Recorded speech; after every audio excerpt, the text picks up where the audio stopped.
ਲਿਓ ਟੋਲਸਟਾਏ ਬਾਰੇ ਲਿਖਿਆ ਤੇਂਦਰ ਸਿੰਘ ਖਾਮੋਸ਼ ਦੁਆਰਾ ਅਨੁਵਾਦਿਤ ਨਾਵਲ ਅਗਨ ਗੀਤ। ਇਹ ਰੂਸੀ ਨਾਵਲ ਹੈ। ਇਹਦਾ 6ਵਾਂ ਅੰਗ। ਪਰ ਨਹੀਂ, ਇਹ ਵੀ ਸਗੋਂ ਚੰਗਾ ਹੀ ਹੋਇਆ, ਉੱਚੀ ਕੇ ਬੋਲਿਆ। ਇਸ ਨਾਲ ਮੈਂ ਸਿੱਧੇ ਰਾਹ ਤੇ ਆ ਗਿਆ। ਪਰ ਇਹ ਵੱਖਰੀ ਗੱਲ ਹੈ। ਮੈਂ ਅਸਲ 'ਚ ਕਹਿਣਾ ਚਾਹੁੰਦਾ ਸੀ ਕਿ ਇਸ ਮਾਮਲੇ 'ਚ ਕੁੜੀਆਂ ਹੀ ਅਜਿਹੀਆਂ ਬਦਕਿਸਮਤ ਹੁੰਦੀਆਂ ਹਨ ਜਿਨ੍ਹਾਂ ਨਾਲ ਧੋਖਾ ਹੁੰਦਾ ਹੈ। ਉਹਨਾਂ ਦੀਆਂ ਮਾਵਾਂ ਜਿਨ੍ਹਾਂ ਨੇ ਪਤੀਆਂ ਕੋਲੋਂ ਸਭ ਕੁਝ ਸੁਣਿਆ ਹੁੰਦਾ ਹੈ, ਆਦਮੀਆਂ ਦੀ ਪਵਿੱਤਰਤਾ 'ਚ ਵਿਸ਼ਵਾਸ ਕਰਨ ਦਾ ਢੋਂਗ ਰਚਾਉਂਦੀਆਂ ਹਨ, ਪਰ ਵਿਹਾਰ ਉਹਨਾਂ ਦਾ ਇਹਦੇ ਬਿਲਕੁਲ ਉਲਟ ਹੁੰਦਾ ਹੈ। ਉਹਨਾਂ ਨੂੰ ਪਤਾ ਹੁੰਦਾ ਹੈ ਕਿ ਆਦਮੀਆਂ ਨੂੰ ਫਸਾਉਣ ਲਈ ਕਿਹੋ ਜਿਹੀ ਕੁੰਡੀ ਲਾਉਣੀ ਜਾਂ ਕਿਹੋ ਜਿਹਾ ਜਾਲ ਫੈਲਾਉਣਾ ਹੁੰਦਾ ਹੈ। ਜੇਕਰ ਨਹੀਂ ਜਾਣਦੇ ਤਾਂ ਅਸੀਂ ਆਦਮੀ ਨਹੀਂ ਜਾਣਦੇ, ਕਿਉਂਕਿ ਅਸੀਂ ਜਾਣਨਾ ਹੀ ਨਹੀਂ ਚਾਹੁੰਦੇ। ਇਸਤਰੀਆਂ ਚੰਗੀ ਤਰ੍ਹਾਂ ਜਾਣਦੀਆਂ ਹਨ ਕਿ ਸਭ ਤੋਂ ਵੱਧ ਉੱਚਾ ਸੁੱਚਾ ਅਖੌਤੀ ਕਾਮਮਈ ਪਿਆਰ ਇਖਲਾਕੀ ਗੁਣਾਂ ਕਾਰਨ ਪੈਦਾ ਨਹੀਂ ਹੁੰਦਾ, ਸਗੋਂ ਸਰੀਰਕ ਨੇੜਤਾ, ਵਾਲਾਂ ਦੀ ਬਣਤਰ, ਕੱਪੜਿਆਂ ਦਾ ਰੰਗ ਤੇ ਸਿਲਾਈ ਆਦਿ ਇਹਨੂੰ ਉਤਸ਼ਾਹਿਤ ਕਰਦੇ ਹਨ। ਤੁਸੀਂ ਕਿਸੇ ਬਾਜ਼ਾਰੀ ਔਰਤ ਨੂੰ ਜਿਹੜੀ ਕਿਸੇ ਆਦਮੀ ਨੂੰ ਮਿਲਣ ਵਾਸਤੇ ਸੱਜ ਸੰਵਰ ਕੇ ਬੈਠੀ ਹੋਵੇ ਪੁੱਛ ਕੇ ਦੇਖੋ ਕਿ ਉਹ ਇਹਨਾਂ ਦੋ ਗੱਲਾਂ 'ਚੋਂ ਕਿਹੜੀ ਗੱਲ ਨੂੰ ਘੱਟ ਅਪਮਾਨਜਨਕ ਸਮਝੇਗੀ। ਪਹਿਲੀ ਗੱਲ, ਜੇਕਰ ਉਹਨੂੰ ਉਸੇ ਆਦਮੀ ਦੇ ਸਾਹਮਣੇ ਜ਼ਾਲਮ, ਬੇਵਫਾ ਤੇ ਛਟੀ ਹੋਈ ਮੁਸ਼ਟੰਡੀ ਕਹਿ ਕੇ ਗਾਲਾਂ ਕੱਢੀਆਂ ਜਾਣ। ਦੂਜੀ ਗੱਲ, ਜੇਕਰ ਉਹਨੂੰ ਆਖਿਆ ਜਾਏ ਕਿ ਉਸੇ ਆਦਮੀ ਦੇ ਸਾਹਮਣੇ ਭੈੜੇ ਕਸੁੱਥਰੇ ਬੇਮੇਚੇ ਕੱਪੜੇ ਪਾ ਕੇ ਚਲੀ ਜਾਵੇ। ਸ਼ਰਤੀਆ ਉਹ ਪਹਿਲੀ ਗੱਲ ਨੂੰ ਘੱਟ ਅਪਮਾਨਜਨਕ ਸਮਝੇਗੀ, ਦੂਜੀ ਗੱਲ ਲਈ ਉਹ ਤਿਆਰ ਨਹੀਂ ਹੋਏਗੀ, ਕਿਉਂਕਿ ਉਹਨੂੰ ਪਤਾ ਹੈ ਕਿ ਅਸੀਂ ਆਦਮੀ ਜਦੋਂ ਉਚੇਰੀਆਂ ਭਾਵਨਾਵਾਂ ਦੀ ਗੱਲ ਕਰ ਰਹੇ ਹੁੰਦੇ ਹਾਂ ਤਾਂ ਅਸੀਂ ਕੋਰਾ ਝੂਠ ਬੋਲ ਰਹੇ ਹੁੰਦੇ ਹਾਂ। ਸਾਡੀ ਨਿਗਾਹ ਸਿਰਫ ਇਸਤਰੀ ਦੇ ਸਰੀਰ ਉੱਤੇ ਹੁੰਦੀ ਹੈ। ਅਸੀਂ ਉਹਦੇ ਸਾਰੇ ਗੁਨਾਹ ਮਾਫ ਕਰ ਸਕਦੇ ਹਾਂ, ਪਰ ਉਹਦੇ ਗੰਦੇ ਬੇਮੇਚ ਸੁਆਦ ਰਹਿਤ ਕੱਪੜੇ ਪਾਏ ਹੋਏ ਮਾਫ ਨਹੀਂ ਕਰ ਸਕਦੇ। ਬਾਜ਼ਾਰੀ ਔਰਤ ਇਹਨਾਂ ਗੱਲਾਂ ਬਾਰੇ ਚੇਤਨ ਪੱਧਰ ਤੇ ਸੁਚੇਤ ਹੈ, ਪਰ ਅਲੜ ਮੁਟਿਆਰਾਂ ਕੁੜੀਆਂ ਜਾਨਵਰਾਂ ਵਾਂਗ ਅਚੇਤ ਹੀ ਇਹਨਾਂ ਗੱਲਾਂ ਬਾਰੇ ਜਾਣਦੀਆਂ ਹਨ। ਇਸ ਲਈ ਘੁੱਟਵੀਆਂ ਜਰਸੀਆਂ, ਛਾਤੀਆਂ ਦੇ ਪੈਡ, ਨੰਗੀਆਂ ਬਾਹਾਂ, ਅੱਧ ਨੰਗੀਆਂ ਛਾਤੀਆਂ, ਇਹ ਸਭ ਇਸੇ ਗੱਲ ਦੀ ਗਵਾਹੀ ਭਰਦੀਆਂ ਹਨ। ਇਸਤਰੀਆਂ ਬੜੀ ਚੰਗੀ ਤਰ੍ਹਾਂ ਜਾਣਦੀਆਂ ਹਨ, ਖਾਸ ਕਰ ਉਹ ਇਸਤਰੀਆਂ ਜਿਨ੍ਹਾਂ ਨੇ ਇਹਨਾਂ ਗੱਲਾਂ ਦਾ ਗਿਆਨ ਪਤੀਆਂ ਕੋਲੋਂ ਪ੍ਰਾਪਤ ਕੀਤਾ ਹੁੰਦਾ ਹੈ। ਜਾਣਦੀਆਂ ਹਨ ਕਿ ਮਹਾਨ ਵਿਸ਼ਿਆਂ ਬਾਰੇ ਕੀਤੀਆਂ ਜਾਣ ਵਾਲੀਆਂ ਗੱਲਾਂ ਸਿਰਫ ਫੋਕੀਆਂ ਗੱਲਾਂ ਹੀ ਹੁੰਦੀਆਂ ਹਨ। ਆਦਮੀ ਨੂੰ ਸਿਰਫ ਇਸਤਰੀ ਦੇ ਸਰੀਰ ਦੀ ਲੋੜ ਹੁੰਦੀ ਹੈ। ਉਹ ਅਜਿਹਾ ਸਭ ਕੁਝ ਪਸੰਦ ਕਰਦਾ ਜਿਹੜਾ ਸਰੀਰ ਦੀ ਸੁੰਦਰਤਾ 'ਚ ਵਾਧਾ ਕਰਦਾ ਹੋਵੇ। ਇਸ ਲਈ ਇਸਤਰੀਆਂ ਸਰੀਰ ਨੂੰ ਪੂਰੀ ਤਰ੍ਹਾਂ ਸਜਾ ਕੇ ਸੰਵਾਰ ਕੇ ਉਹਨੂੰ ਪੇਸ਼ ਕਰਦੀਆਂ ਹਨ। ਇਹਨਾਂ ਗੱਲਾਂ ਦੀ ਰੌਸ਼ਨੀ 'ਚ ਤੁਸੀਂ ਅਮੀਰ ਸ਼੍ਰੇਣੀਆਂ ਦੇ ਜੀਵਨ ਤੇ ਨਜ਼ਰ ਮਾਰੋ, ਤੁਹਾਨੂੰ ਸੱਚਮੁੱਚ ਹੀ ਇਹ ਕੰਜਰਖਾਨਾ ਨਜ਼ਰ ਆਏਗਾ। ਕਿਉਂ? ਮੇਰੀ ਗੱਲ ਚੰਗੀ ਨਹੀਂ ਲੱਗੀ? ਮੈਂ ਹੁਣੇ ਸਾਬਤ ਕਰਕੇ ਦੱਸਦਾ। ਮੈਨੂੰ ਬੋਲਣ ਦਾ ਮੌਕਾ ਦਿੱਤੇ ਬਿਨਾਂ ਹੀ ਉਹ ਮੁੜ ਬੋਲਣ ਲੱਗ ਪਿਆ। ਤੁਸੀਂ ਇਹੀ ਆਖੋਗੇ ਨਾ ਕਿ ਸਾਡੀਆਂ ਇਸਤਰੀਆਂ ਦੀਆਂ ਦਿਲਚਸਪੀਆਂ ਵੇਸਵਾਵਾਂ ਨਾਲੋਂ ਵੱਖਰੀ ਕਿਸਮ ਦੀਆਂ ਹੁੰਦੀਆਂ ਹਨ, ਪਰ ਤੁਸੀਂ ਗਲਤ ਹੋ। ਜੇਕਰ ਕਿਸੇ ਦਾ ਜੀਵਨ ਆਦਰਸ਼ ਤੇ ਆਤਮਿਕ ਜੀਵਨ ਵੱਖਰਾ ਹੋਵੇ ਤਾਂ ਸਾਨੂੰ ਨਜ਼ਰ ਆਉਣ ਵਾਲਾ ਉਹਦਾ ਬਾਹਰਲਾ ਜੀਵਨ ਵੀ ਜ਼ਰੂਰ ਹੀ ਵੱਖਰਾ ਹੋਏਗਾ। ਹੁਣ ਤੁਸੀਂ ਜ਼ਰਾ ਸਾਡੀ ਘਿਰਨਾ ਦੀਆਂ ਪਾਤਰ ਉਹਨਾਂ ਬਦਨਸੀਬ ਵੇਸਵਾਵਾਂ ਤੇ ਸਾਡੇ ਕੁਲੀਨ ਵਰਗ ਦੀਆਂ ਮਾਣ ਪ੍ਰਤਿਸ਼ਠਾ ਵਾਲੀਆਂ ਮੀਰਜ਼ਾਦੀਆਂ ਦਾ ਟਾਕਰਾ ਕਰੋ। ਦੋਹਾਂ 'ਚ ਤੁਹਾਨੂੰ ਕੋਈ ਫਰਕ ਨਜ਼ਰ ਆਉਂਦਾ ਹੈ? ਅਸੀਂ ਦੇਖਦੇ ਹਾਂ ਕਿ ਦੋਹਾਂ ਹਾਲਤਾਂ ਵਿੱਚ ਉਹੀ ਫੈਸ਼ਨ, ਉਹੀ ਅਤਰ ਫਲੇਲਾਂ, ਉਹੀ ਨੰਗੀਆਂ ਬਾਹਾਂ, ਨੰਗੇ ਮੋਢੇ, ਨੰਗੀਆਂ ਛਾਤੀਆਂ, ਮੋਤੀਆਂ, ਹੀਰਿਆਂ, ਮਹਿੰਗਿਆਂ ਗਹਿਣਿਆਂ ਲਈ ਉਹੀ ਲਾਲਸਾਵਾਂ, ਉਹੀ ਮਨ ਪਰਚਾਵੇ, ਨਾਚ, ਸੰਗੀਤ, ਗਾਣੇ। ਆਦਮੀਆਂ ਨੂੰ ਫਸਾਉਣ ਦੇ ਉਹੀ ਢੰਗ ਤਰੀਕੇ ਜਿਹੜੇ ਵੇਸਵਾਵਾਂ ਵਰਤਦੀਆਂ ਹਨ। ਦੋਹਾਂ 'ਚ ਭੋਰਾ ਜਿੰਨਾ ਵੀ ਫਰਕ ਨਹੀਂ। ਜੇਕਰ ਅਸਲ ਫਰਕ ਦੱਸਣਾ ਵੀ ਹੋਵੇ ਤਾਂ ਅਸੀਂ ਸਿਰਫ ਇਹੀ ਆਖ ਸਕਦੇ ਹਾਂ ਕਿ ਬਾਜ਼ਾਰ 'ਚ ਬੈਠੀਆਂ ਥੋੜ੍ਹੇ ਸਮੇਂ ਦੀਆਂ ਵੇਸਵਾਵਾਂ ਨੂੰ ਨਫ਼ਰਤ ਕੀਤੀ ਜਾਂਦੀ ਹੈ, ਜਦਕਿ ਘਰਾਂ 'ਚ ਰਹਿਣ ਵਾਲੀਆਂ ਲੰਮੇ ਸਮੇਂ ਦੀਆਂ ਵੇਸਵਾਵਾਂ ਸਾਡੇ ਸਤਿਕਾਰ ਦੀਆਂ ਪਾਤਰ ਹਨ। ਅੰਗ 7ਵਾਂ। ਇਸ ਤਰ੍ਹਾਂ ਮੈਂ ਵੀ ਘੁੱਟਵੀਆਂ ਜਰਸੀਆਂ, ਘੁੰਗਰਾਲੇ ਵਾਲਾਂ ਤੇ ਅਤਰ ਫਲੇਲਾਂ ਦੇ ਜਾਲ 'ਚ ਫਸ ਗਿਆ। ਮੈਨੂੰ ਫਸਾ ਲੈਣਾ ਸੌਖਾ ਸੀ, ਕਿਉਂਕਿ ਮੈਂ ਕੋਮਲ ਬੂਟਿਆਂ ਲਈ ਬਣੇ ਨਿੱਘੇ ਘਰਾਂ ਵਰਗੇ ਅਜਿਹੇ ਖਾਸ ਹਾਲਾਤ ਵਿੱਚ ਪਲਿਆ ਸੀ ਜਿਹੜੇ ਨੌਜਵਾਨਾਂ 'ਚ ਪਿਆਰ ਭਾਵਨਾਵਾਂ ਉਤੇਜਿਤ ਕਰਨ ਲਈ ਅਨੁਕੂਲ ਹੁੰਦੇ ਹਨ। ਲਹੂ 'ਚ ਗਰਮੀ ਪੈਦਾ ਕਰਨ ਵਾਲੀਆਂ ਭਾਰੀ ਪੌਸ਼ਟਿਕ ਖੁਰਾਕਾਂ, ਸ਼ਰਾਬ ਤੇ ਆਲਸ ਭਰੀ ਵੇਲ, ਕਾਮ ਵਾਸ਼ਨਾ ਉਕਸਾਉਣ ਵਾਲੀਆਂ ਹਿੱਤਾ ਚੀਜ਼ਾਂ ਹਨ। ਤੁਹਾਨੂੰ ਇਹ ਗੱਲਾਂ ਅਜੀਬ ਲੱਗਦੀਆਂ ਹੋਣਗੀਆਂ, ਪਰ ਮੇਰੇ ਲਈ ਇਹ ਹੱਡੀ ਹੰਢਾਈ ਸੱਚਾਈ ਹੈ। ਮੈਨੂੰ ਖੁਦ ਕਈ ਸਾਲ ਤੱਕ ਇਹਦੀ ਸਮਝ ਨਹੀਂ ਸੀ ਆਈ, ਪਰ ਹੁਣ ਮੈਂ ਪੂਰੀ ਤਰ੍ਹਾਂ ਸਮਝ ਗਿਆ। ਮੈਨੂੰ ਇਹ ਦੇਖ ਕੇ ਬਹੁਤ ਗੁੱਸਾ ਆਉਂਦਾ ਹੈ ਕਿ ਹੋਰ ਲੋਕ ਇਸ ਸੱਚਾਈ ਨੂੰ ਕਿਉਂ ਨਹੀਂ ਸਮਝਦੇ। ਉਹ ਇਸਤਰੀ ਵਾਂਗ ਝੱਖ ਮਾਰਦੇ ਹਨ ਜਿਹੜੀ ਹੁਣੇ ਇੱਥੋਂ ਗਈ ਹੈ। ਇਸੇ ਬਸੰਤ ਰੁੱਤ ਦੀ ਗੱਲ ਹੈ। ਕੁਝ ਕਿਸਾਨ ਮੇਰੇ ਘਰ ਦੇ ਨੇੜੇ ਰੇਲ ਦੀ ਪਟੜੀ ਵਿਛਾਉਣ ਦਾ ਕੰਮ ਕਰਦੇ ਸੀ। ਇੱਕ ਨੌਜਵਾਨ ਕਿਸਾਨ ਦੀ ਸਧਾਰਨ ਖੁਰਾਕ 'ਚ ਰੋਟੀ, ਪਿਆਜ਼ ਤੇ ਰਾਈ ਦੀ ਬੀਅਰ ਸ਼ਾਮਲ ਹੁੰਦੇ ਹਨ। ਇਹ ਖੁਰਾਕ ਉਹਨੂੰ ਖੁਸ਼ੀ ਭਰਿਆ ਜੀਵਨ ਜਿਉਣ ਤੇ ਬਾਹਰ ਖੇਤਾਂ 'ਚ ਕੰਮ ਕਰਨ ਲਈ ਕਾਫੀ ਹੁੰਦੀ ਹੈ। ਪਰ ਜਦੋਂ ਰੇਲ ਦੀ ਪਟੜੀ ਵਿਛਾਉਣ ਦਾ ਭਾਰਾ ਕੰਮ ਕਰਦਾ ਹੈ ਤਾਂ ਉਹ ਆਪਣੀ ਖੁਰਾਕ 'ਚ ਦਲੀਆ ਅੱਧਾ ਕਿਲੋ ਮੀਟ ਸ਼ਾਮਲ ਕਰ ਲੈਂਦਾ ਹੈ। ਅੱਧਾ ਕਿਲੋ ਮੀਟ ਨਾਲ ਪੈਦਾ ਹੋਈ ਸ਼ਕਤੀ ਨੂੰ ਉਹ 5 ਕੁਇੰਟਲ ਭਾਰੀ ਹੱਥ ਗੱਡੀ ਨਾਲ 16 ਘੰਟੇ ਕੰਮ ਕਰਕੇ ਖਰਚ ਕਰਦਾ ਹੈ। ਉਹਦੀ ਇਹ ਖੁਰਾਕ ਉਸ ਲਈ ਬਿਲਕੁਲ ਠੀਕ ਹੈ। ਪਰ ਇਹਦੇ ਉਲਟ ਸਾਡੇ ਵਰਗੇ ਅਮੀਰ ਲੋਕਾਂ ਦਾ ਹਾਲ ਦੇਖੋ। ਅਸੀਂ ਕਿਲੋ ਮਾਸ, ਅੰਡੇ ਤੇ ਹੋਰ ਭਾਰੀਆਂ ਖੁਰਾਕਾਂ ਖਾ ਕੇ ਨਾਲ ਸ਼ਰਾਬਾਂ ਪੀਂਦੇ ਹਾਂ। ਪਰ ਇਹ ਸਾਰੀ ਸ਼ਕਤੀ ਅਸੀਂ ਖਰਚ ਕਿੱਥੇ ਕਰਦੇ ਹਾਂ? ਵਿਸ਼ਈ ਬਦਫੈਲੀਆਂ ਕਰਕੇ। ਜੇਕਰ ਅਸੀਂ ਇਹਨੂੰ ਅਸਲੀ ਸਰੀਰਕ ਕੰਮਾਂ 'ਚ ਖਰਚ ਕਰੀਏ ਤਾਂ ਸਭ ਕੁਝ ਠੀਕ ਰਹਿੰਦਾ ਹੈ, ਕਿਉਂਕਿ ਸੇਫਟੀ ਵਾਲਵ ਖੁੱਲ੍ਹਾ ਰਹਿੰਦਾ ਹੈ।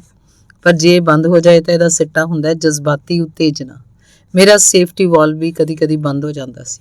ਅਜਿਹੀ ਹਾਲਤ ਵਿੱਚ ਉਤੇਜਿਤ ਭਾਵਨਾਵਾਂ ਸਾਡੇ ਸਾਹਮਣੇ ਸੁਪਨਿਆਂ ਦੇ ਮਹਿਲ ਉਸਾਰਦੀਆਂ ਹਨ।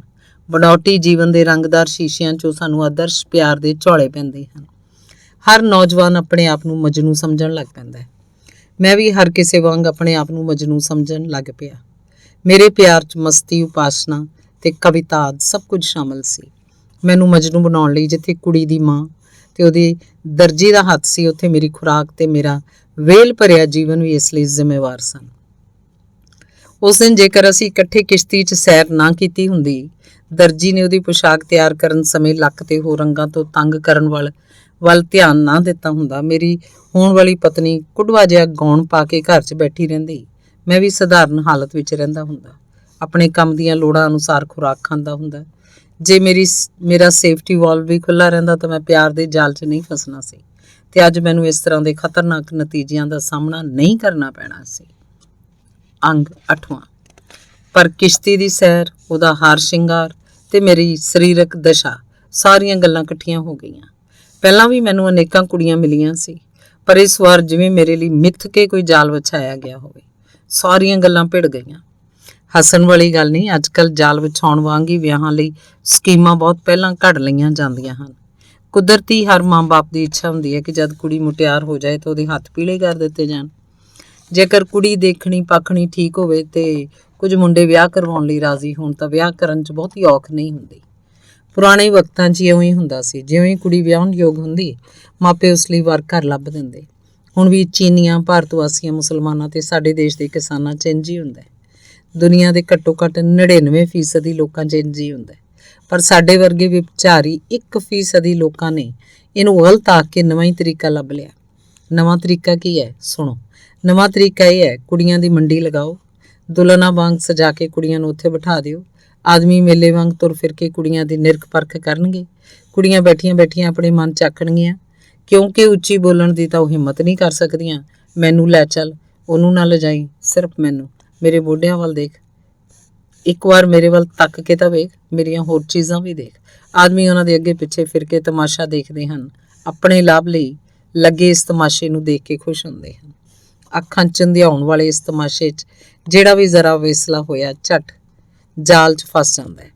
ਪਰ ਇਹ ਤੋਂ ਬਿਨਾਂ ਹੋਰ ਕਿਵੇਂ ਹੋਣਾ ਚਾਹੀਦਾ? ਮੈਂ ਪੁੱਛਿਆ। ਕੀ ਤੁਹਾਡੇ ਖਿਆਲ 'ਚ ਕੁੜੀਆਂ ਨੂੰ ਖੁਦ ਵਿਆਹ ਦੀ ਤਜਵੀਜ਼ ਪੇਸ਼ ਕਰਨੀ ਚਾਹੀਦੀ ਹੈ? ਹੋਰ ਕਿਵੇਂ ਦਾ ਤਾਂ ਮੈਨੂੰ ਪਤਾ ਨਹੀਂ, ਪਰ ਜੇਕਰ ਬਰਾਬਰੀ ਦਾ ਸਿਧਾਂਤ ਲਾਗੂ ਕਰਨਾ ਹੈ ਤਾਂ ਬਰਾਬਰੀ ਸੱਚਮੁੱਚ ਹੀ ਹੋਣੀ ਚਾਹੀਦੀ ਹੈ। ਜੇਕਰ ਮਾਪਿਆਂ ਰਾਹੀਂ ਵਿਆਹ ਕਰਨਾ ਗਲਤ ਸਮਝਿਆ ਜਾਂਦਾ ਹੈ ਤੇ ਇਹ ਤਰੀਕਾ ਤਾਂ ਇਸ ਨਾਲੋਂ ਵੀ 1000 ਦਰਜੇ ਵੱਧ ਗਲਤ ਹੈ। ਪਹਿਲੀ ਹਾਲਤ ਵਿੱਚ ਅਧਿਕਾਰ ਦੇ ਮੌਕੇ ਘੱਟੋ ਘੱਟ ਬਰਾਬਰ ਤਾਂ ਸਨ, ਪਰ ਇਸ ਹਾਲਤ 'ਚ ਕੁੜੀ ਜਾਂ ਤਾਂ ਮੰਡੀ 'ਚ ਵਿਕਣ ਵਾਲੀ ਗੁਲਾਮ ਹੈ ਤੇ ਜਾਂ ਫਿਰ ਸ਼ਿਕਾਰ ਨੂੰ ਫਸਾਉਣ ਲਈ ਵਿਛਾਇਆ ਗਿਆ ਜਾਲ।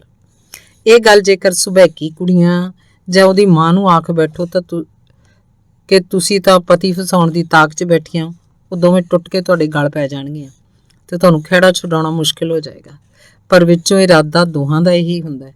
ਭੋਲੀਆਂ ਭਾਲੀਆਂ ਮੁਟਿਆਰ ਕੁੜੀਆਂ ਦਾ ਇਸ ਤਰ੍ਹਾਂ ਤਾਕ ਲਾ ਕੇ ਬੈਠਣਾ ਕਿੰਨੀ ਸ਼ਰਮਨਾਕ ਗੱਲ ਹੈ।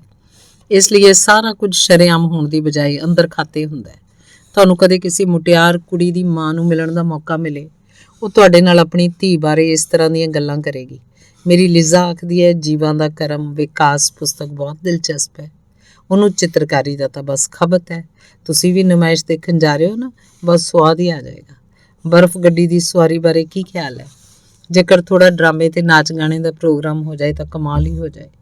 ਤੇ ਮੇਰੀ ਲਿਜ਼ਾ ਤਾਂ ਸੰਗੀਤ ਪਿੱਛੇ ਪਾਗਲ ਹੋਈ ਰਹਿੰਦੀ ਹੈ। ਇਹ ਕਿਵੇਂ ਹੋ ਸਕਦਾ ਹੈ ਕਿ ਤੁਸੀਂ ਉਹਦੇ ਵਿਚਾਰਾਂ ਨਾਲ ਸਹਿਮਤ ਨਾ ਹੋ ਤੇ ਕਿਸ਼ਤੀ ਦੀ ਸੈਰ ਤੁਹਾਡੇ ਨਾਲ ਇਹ ਸਾਰੀਆਂ ਗੱਲਾਂ ਕਰਦਿਆਂ ਸਾਰਾ ਸਮਾਂ ਉਹਦੇ ਦਿਮਾਗ 'ਚ ਸਿਰਫ ਇੱਕ ਹੀ ਖਿਆਲ ਘੁੰਮ ਰਿਹਾ ਹੁੰਦਾ ਹੈ, ਮੈਨੂੰ ਜਾਂ ਮੇਰੀ ਲਿਜ਼ਾ ਨੂੰ ਲੈ ਚੱਲ। ਨਹੀਂ, ਮੈਨੂੰ ਹੀ ਲੈ ਚੱਲ, ਜ਼ਰਾ ਆਜ਼ਮਾ ਕੇ ਤਾਂ ਦੇਖ। ਉਫ, ਕਿੰਨਾ ਫਰੇਬ, ਕਿੰਨਾ ਭਿਆਨਕ ਫਰੇਬ। ਉਹਨੇ ਬਾਕੀ ਬਚਦੀ ਚਾਹ ਨੂੰ ਖਤਮ ਕਰ ਦਿੱਤਾ ਤੇ ਗਲਾਸ ਇਕੱਠੇ ਕਰਨ ਲੱਗ ਪਿਆ। ਅੰਗ 9। ਸ਼ਾਇਦ ਤੁਹਾਨੂੰ ਵੀ ਪਤਾ ਹੋਵੇ ਕਿ ਦੁਨੀਆ 'ਚ ਸਾਰੀ ਅਕਹਿ ਮੁਸੀਬਤ ਦਾ ਕਾਰਨ ਤੀਵੀਂ ਦੀ ਸਰਦਾਰੀ ਹੈ। ਤੀਵੀਆਂ ਹੀ ਸਾਰੀਆਂ ਮੁਸੀਬਤਾਂ ਦੀ ਜੜ ਹੈ। ਉਹ ਚਾਹ ਖੰਡ ਥੈਲੇ ਵਿੱਚ ਪਾਉਣ ਪਿੱਛੋਂ ਫਿਰ ਬੋਲਣ ਲੱਗ ਪਿਆ। ਤੀਵੀਂ ਦੀ ਸਰਦਾਰੀ ਤੋਂ ਤੁਹਾਡਾ ਕੀ ਭਾਵ ਹੈ? ਮੈਂ ਆਖਿਆ, ਕਾਨੂੰਨ ਤਾਂ ਸਗੋਂ ਆਦਮੀ ਦੇ ਹੱਕ 'ਚ ਹੈ। ਇਹੀ ਤਾਂ ਗੱਲ ਹੈ, ਉਹਨੇ ਮੈਨੂੰ ਟੋਕ ਕੇ ਆਖਿਆ। ਇਹੀ ਗੱਲ ਤਾਂ ਮੈਂ ਤੁਹਾਨੂੰ ਦੱਸਣੀ ਚਾਹੁੰਦਾ। ਇਹੀ ਗੱਲ ਤਾਂ ਤੀਵੀਂ ਦੀ ਸਰਦਾਰੀ ਦੀ ਅਦਭੁਤ ਦਸ਼ਾ ਦੀ ਵਿਆਖਿਆ ਕਰਦੀ ਹੈ। ਕਾਨੂੰਨ ਤੇ ਸਮਾਜ ਦੇ ਠੇਕੇਦਾਰਾਂ ਨੇ ਉਹਨੂੰ ਅੱਤ ਨੀਵੀਂ ਦੁਰਗਤੀ ਦੀ ਹਾਲਤ 'ਚ ਪਹੁੰਚਾ ਦਿੱਤਾ ਹੈ ਤੇ ਦੂਜੇ ਪਾਸੇ ਉਹਦੀ ਸਰਦਾਰੀ ਹੈ। ਜਿਵੇਂ ਯਹੂਦੀ ਲੋਕਾਂ ਦੀ ਮਿਸਾਲ ਲਵੋ, ਉਹਨਾਂ ਉੱਪਰ ਹਰ ਤਰ੍ਹਾਂ ਦੇ ਤਸ਼ੱਦਦ ਹੁੰਦੇ ਹਨ, ਪਰ ਉਹ ਪੈਸੇ ਦੀ ਤਾਕਤ ਨਾਲ ਹਰ ਤਸ਼ੱਦਦ ਨੂੰ ਭੁਲਾਉਣ ਦਾ ਯਤਨ ਕਰਦੇ ਹਨ। ਉਹ ਆਖਦੇ ਹਨ, ਠੀਕ ਹੈ, ਜੇ ਤੁਸੀਂ ਸਾਨੂੰ ਸੂਦਖੋਰ ਹੀ ਬਣਾਉਣਾ ਚਾਹੁੰਦੇ ਹੋ ਤਾਂ ਕੋਈ ਗੱਲ ਨਹੀਂ, ਅਸੀਂ ਸੂਦਖੋਰ ਬਣ ਕੇ ਵੀ ਲੱਤ ਤੁਹਾਡੇ ਉੱਪਰ ਹੀ ਰੱਖਾਂਗੇ। ਇਹੀ ਗੱਲ ਤੀਵੀਆਂ ਆਖਦੀਆਂ। ਤੁਸੀਂ ਇਹ ਚਾਹੁੰਦੇ ਹੋ ਨਾ ਕਿ ਅਸੀਂ ਕੰਮ ਪੂਰਤੀ ਦਾ ਸਾਧਨ ਬਣੀਏ ਰਹੀਏ? ਠੀਕ ਹੈ, ਕੰਮ ਪੂਰਤੀ ਦਾ ਸਾਧਨ ਬਣ ਕੇ ਵੀ ਅਸੀਂ ਤੁਹਾਨੂੰ ਆਪਣੇ ਗੁਲਾਮ ਬਣਾ ਲਵਾਂਗੇ। ਤੀਵੀਂ ਨੂੰ ਵੋਟ ਦਾ ਅਧਿਕਾਰ ਨਾ ਹੋਣਾ ਜਾਂ ਉਹਨੂੰ ਫੌਜਾਂ ਦਾ ਕਮਾਂਡਰ ਬਣਨ ਦਾ ਅਧਿਕਾਰ ਨਾ ਹੋਣਾ ਉਹਦੇ ਅਧਿਕਾਰਾਂ ਦੀ ਘਾਟ ਵਿੱਚ ਸ਼ਾਮਲ ਨਹੀਂ। ਇਹ ਕੰਮ ਕਰ ਸਕਣੇ ਤਾਂ ਅਧਿਕਾਰਾਂ 'ਚ ਸ਼ਾਮਲ ਹੀ ਨਹੀਂ। ਅਧਿਕਾਰਾਂ ਦੀ ਘਾਟ ਤਾਂ ਇਸ ਗੱਲ ਤੋਂ ਪ੍ਰਗਟ ਹੁੰਦੀ ਹੈ ਕਿ ਸੰਭੋਗੀ ਜੀਵਨ ਵਿੱਚ ਉਹਨੂੰ ਆਦਮੀ ਨਾਲ ਬਰਾਬਰੀ ਦੇ ਅਧਿਕਾਰ ਪ੍ਰਾਪਤ ਨਹੀਂ, ਕਿਉਂਕਿ ਉਹ ਆਪਣੀ ਮਰਜ਼ੀ ਨਾਲ ਨਾ ਤਾਂ ਆਪਣਾ ਸਰੀਰ ਕਿਸੇ ਆਦਮੀ ਦੇ ਹਵਾਲੇ ਕਰ ਸਕਦੀ ਹੈ ਤੇ ਨਾ ਹੀ ਆਪਣੀ ਮਰਜ਼ੀ ਨਾਲ ਇਨਕਾਰ ਕਰ ਸਕਦੀ ਹੈ। ਤੀਵੀਂ ਨੂੰ ਕੋਈ ਅਧਿਕਾਰ ਨਹੀਂ ਕਿ ਉਹ ਕਿਸੇ ਮਨ ਮਰਜ਼ੀ ਦੇ ਆਦਮੀ ਨੂੰ ਚੁਣ ਕੇ ਆਪਣਾ ਪਤੀ ਬਣਾ ਸਕੇ। ਉਹ ਤਾਂ ਆਦਮੀਆਂ ਵੱਲੋਂ ਚੁਣੀ ਜਾਣ ਵਾਲੀ ਚੀਜ਼ ਹੈ। ਤੁਸੀਂ ਇਹਨੂੰ ਬਕਵਾਸ ਆਖਦੇ ਹੋ, ਠੀਕ ਹੈ, ਫਿਰ ਆਦਮੀ ਨੂੰ ਵੀ ਇਹ ਅਧਿਕਾਰ ਹੋਣਾ ਚਾਹੀਦਾ ਹੈ। ਆਦਮੀ ਜਿਸ ਅਧਿਕਾਰ ਨੂੰ ਮਾਣਦਾ ਹੈ, ਤੀਵੀਂ ਉਹ ਤੋਂ ਵਾਂਝੀ ਰੱਖੀ ਜਾਂਦੀ ਹੈ। ਇਸ ਘਾਟ ਨੂੰ ਪੂਰਾ ਕਰਨ ਲਈ ਤੀਵੀਂ ਆਦਮੀਆਂ ਦੀ ਭਾਵਨਾਵਾਂ ਨਾਲ ਖੇਡਦੀ ਹੈ। ਇਸ ਹੱਦ ਤੱਕ ਖੇਡਦੀ ਹੈ ਕਿ ਉਸ ਉੱਪਰ ਆਪਣੀ ਸਰਦਾਰੀ ਕਾਇਮ ਕਰ ਲੈਂਦੀ ਹੈ। ਆਦਮੀ ਦਾ ਚੋਣ ਕਰਨ ਦਾ ਅਧਿਕਾਰ ਇੱਕ ਫੋਕੀ ਜਿਹੀ ਰਸਮ ਬਣ ਕੇ ਰਹਿ ਜਾਂਦਾ ਹੈ। ਚੋਣ ਅਸਲ ਵਿੱਚ ਤੀਵੀਂ ਖੁਦ ਕਰਦੀ ਹੈ। ਇੱਕ ਵਾਰ ਜਦੋਂ ਉਹਨੂੰ ਆਪਣਾ ਨਿਸ਼ਾਨਾ ਪ੍ਰਾਪਤ ਕਰਨ ਦੇ ਸਾਧਨ ਮਿਲ ਜਾਂਦੇ ਹਨ ਤਾਂ ਲੋਕਾਂ ਉੱਪਰ ਆਪਣੀ ਖਤਰਨਾਕ ਸਰਦਾਰੀ ਸਥਾਪਿਤ ਕਰਨ ਲਈ ਉਹਨਾਂ ਦਾ ਪੂਰਾ ਲਾਭ ਉਠਾਉਂਦੀ ਹੈ। ਇਹ ਖਤਰਨਾਕ ਸਰਦਾਰੀ ਕਿਸ ਚੀਜ਼ 'ਚ ਪ੍ਰਗਟ ਹੁੰਦੀ ਹੈ? ਮੈਂ ਪੁੱਛਿਆ। ਕਿਸ ਚੀਜ਼ ਵਿੱਚ? ਹਰ ਚੀਜ਼ ਵਿੱਚ। ਹਰ ਥਾਂ ਤੇ ਤੁਸੀਂ ਕਿਸੇ ਵੱਡੇ ਸ਼ਹਿਰ ਦੀਆਂ ਦੁਕਾਨਾਂ ਵੱਲ ਜ਼ਰਾ ਨਜ਼ਰ ਮਾਰੋ।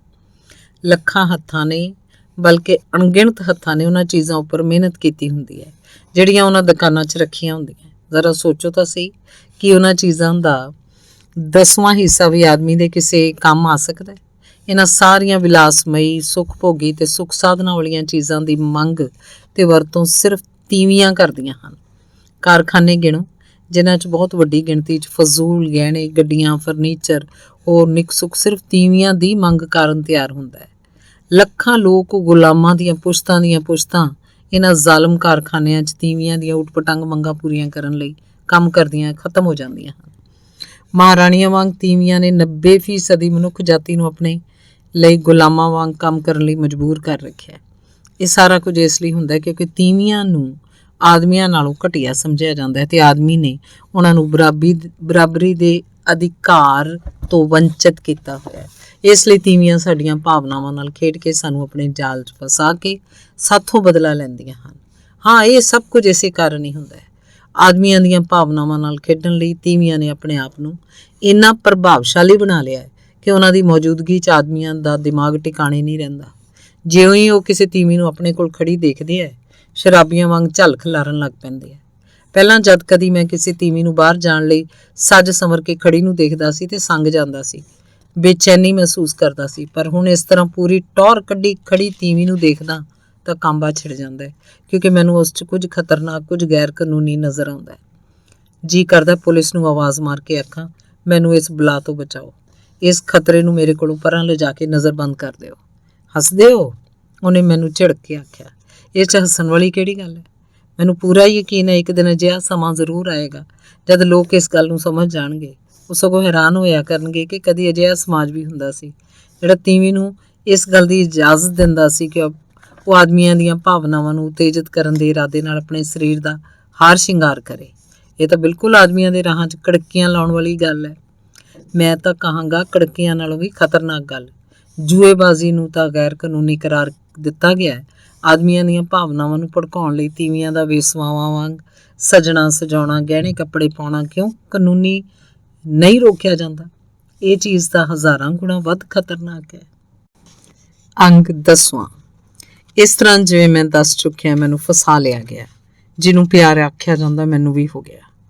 ਮੰਗਣੀ ਦੇ ਦਿਨਾਂ 'ਚ ਕੇਵਲ ਮੈਨੂੰ ਉਹੀ 16 ਕਲਾਂ ਸੰਪੂਰਨ ਨਹੀਂ ਸੀ ਜਾਪਦੀ, ਮੈਨੂੰ ਆਪਣਾ ਆਪ ਵੀ ਹਰ ਪੱਖੋਂ ਸੰਪੂਰਨਤਾ ਦੀ ਸਿਖਰ ਜਾਪਦਾ ਸੀ। ਮੇਰਾ ਹਾਲ ਉਹਨਾਂ ਲੁੱਚੇ ਲਫੰਗਿਆਂ ਵਰਗਾ ਸੀ ਜਿਹੜੇ ਆਪਣੇ ਆਪ ਨਾਲੋਂ ਭੈੜੇ ਬੰਦਿਆਂ ਨੂੰ ਮਿਲ ਕੇ ਖੁਸ਼ ਹੁੰਦੇ ਹਨ ਤੇ ਆਪਣੇ ਆਪ ਉੱਤੇ ਮਾਣ ਕਰਦੇ ਹਨ। ਮੈਂ ਪੈਸੇ ਜਾਂ ਬਾਰਸੂਖ ਰਿਸ਼ਤੇਦਾਰੀਆਂ ਦੇ ਲਾਲਚ ਵਿੱਚ ਵਿਆਹ ਨਹੀਂ ਸੀ ਕਰਵਾ ਰਿਹਾ, ਜਿਵੇਂ ਮੇਰੇ ਕਈ ਦੋਸਤਾਂ ਨੇ ਕਰਵਾਇਆ ਸੀ। ਮੈਨੂੰ ਪੈਸੇ ਜਾਂ ਜਾਇਦਾਦ ਦਾ ਕੋਈ ਲਾਲਚ ਨਹੀਂ ਸੀ, ਕਿਉਂਕਿ ਮੈਂ ਖੁਦ ਬਹੁਤ ਅਮੀਰ ਸੀ। ਮੇਰੇ ਮੁਕਾਬਲੇ 'ਚ ਉਹਦਾ ਪਰਿਵਾਰ ਗਰੀਬ ਸੀ। ਮੈਂ ਸਿਰਫ ਪਿਆਰ ਦੀ ਖਾਤਰ ਵਿਆਹ ਕਰਵਾ ਰਿਹਾ ਸੀ। ਇੱਕ ਗੱਲ ਹੋਰ ਸੀ, ਹੋਰ ਲੋਕ ਆਪਣੀਆਂ ਰਖੈਲਾਂ ਨਾਲ ਰਿਸ਼ਤੇ ਕਾਇਮ ਰੱਖਣ ਲਈ ਵਿਆਹ ਕਰਵਾਉਂਦੇ ਹਨ, ਪਰ ਮੈਂ ਹਰ ਤਰ੍ਹਾਂ ਦਾ ਵਿਚਾਰ ਤਿਆਗ ਕੇ ਪਵਿੱਤਰ ਦੰਪਤੀ ਜੀਵਨ ਜਿਉਣ ਦਾ ਦ੍ਰਿੜ ਫੈਸਲਾ ਕਰਕੇ ਵਿਆਹ ਕਰਾਇਆ ਸੀ।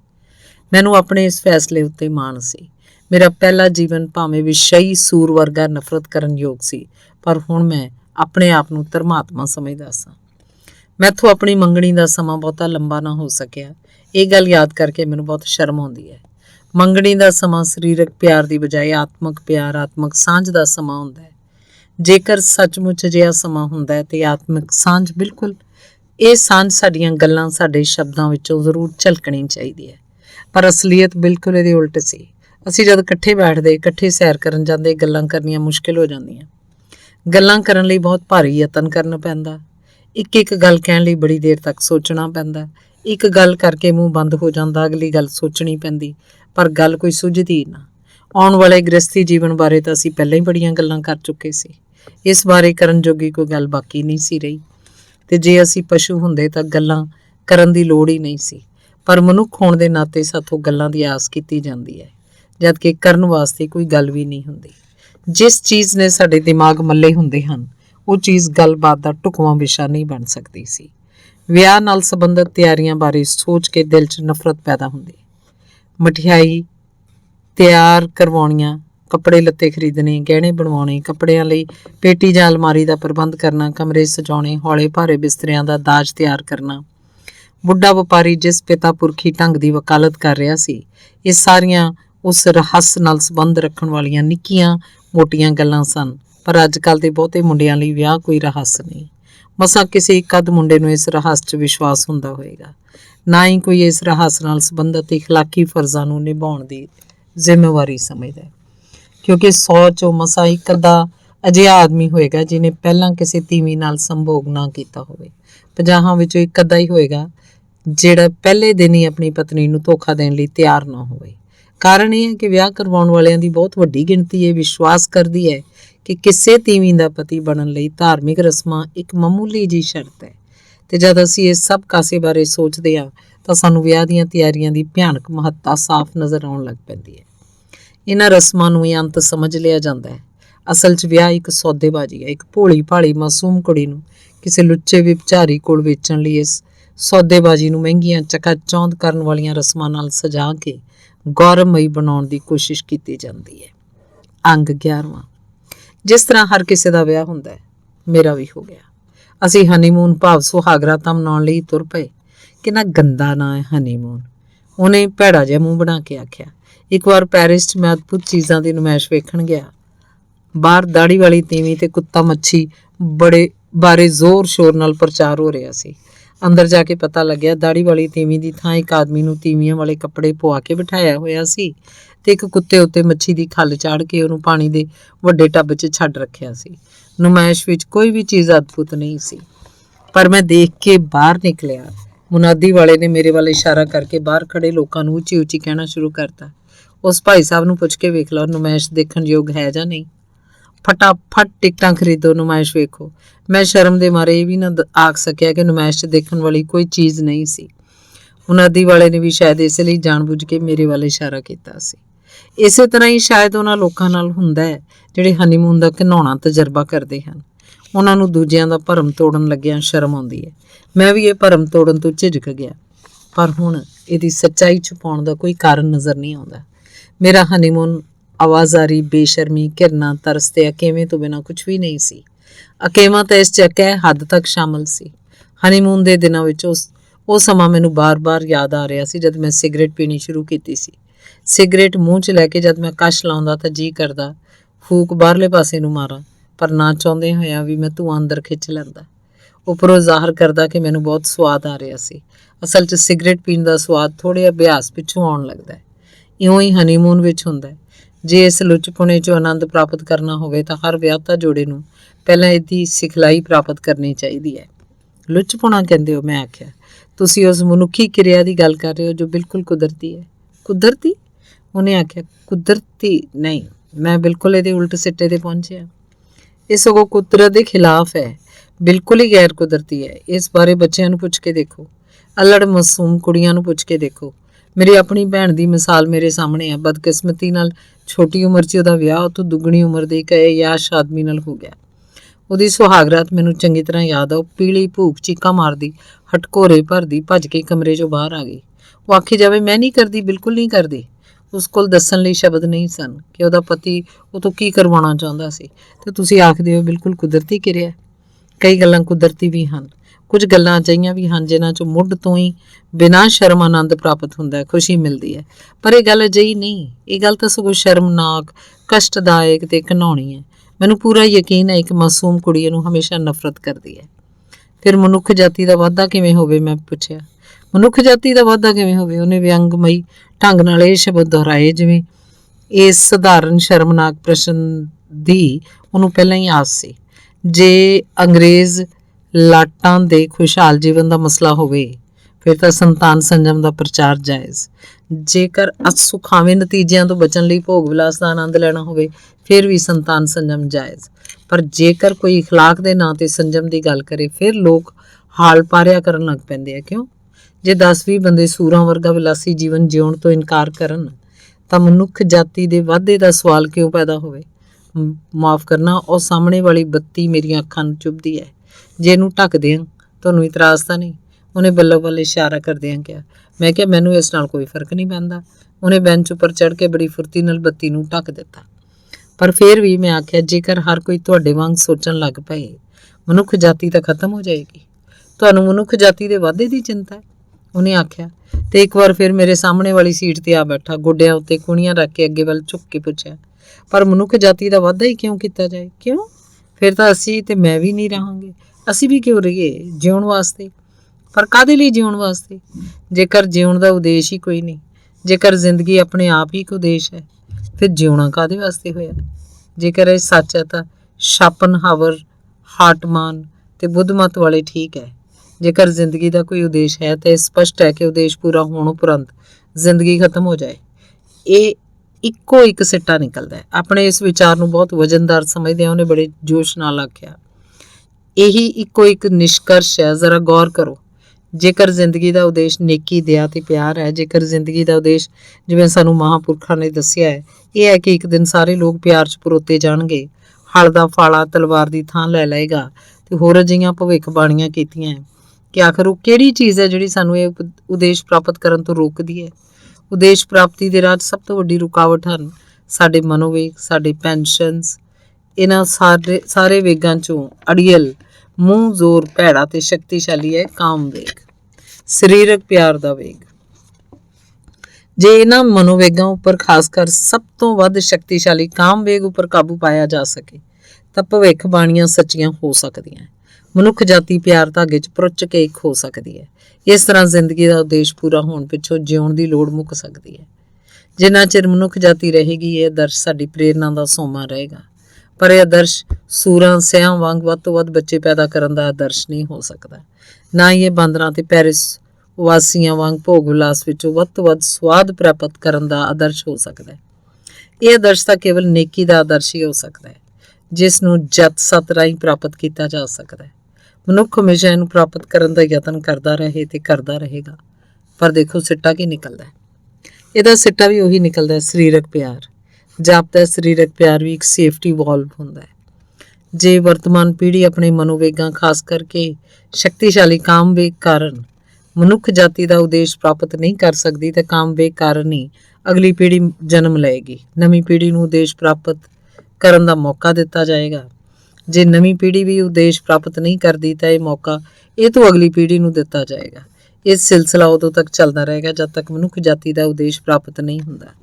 ਭਵਿੱਖਬਾਣੀਆਂ ਪੂਰੀਆਂ ਨਹੀਂ ਹੁੰਦੀਆਂ। ਮਨੁੱਖ ਜਾਤੀ ਪਿਆਰ ਦੇ ਧਾਗੇ 'ਚ ਪਰੁੱਚ ਕੇ ਇੱਕ ਨਹੀਂ ਹੋ ਜਾਂਦੀ। ਇਹ ਤੋਂ ਬਿਨਾਂ ਇੱਕ ਹੋਰ ਕਿਵੇਂ ਹੁੰਦਾ ਹੈ? ਫਰਜ਼ ਕਰੋ ਮਨੁੱਖ ਜਾਤੀ ਦਾ ਖਾਸ ਉਦੇਸ਼ ਪ੍ਰਾਪਤ ਕਰਨ ਲਈ ਰੱਬ ਬੰਦੇ ਪੈਦਾ ਕਰਦਾ ਹੈ।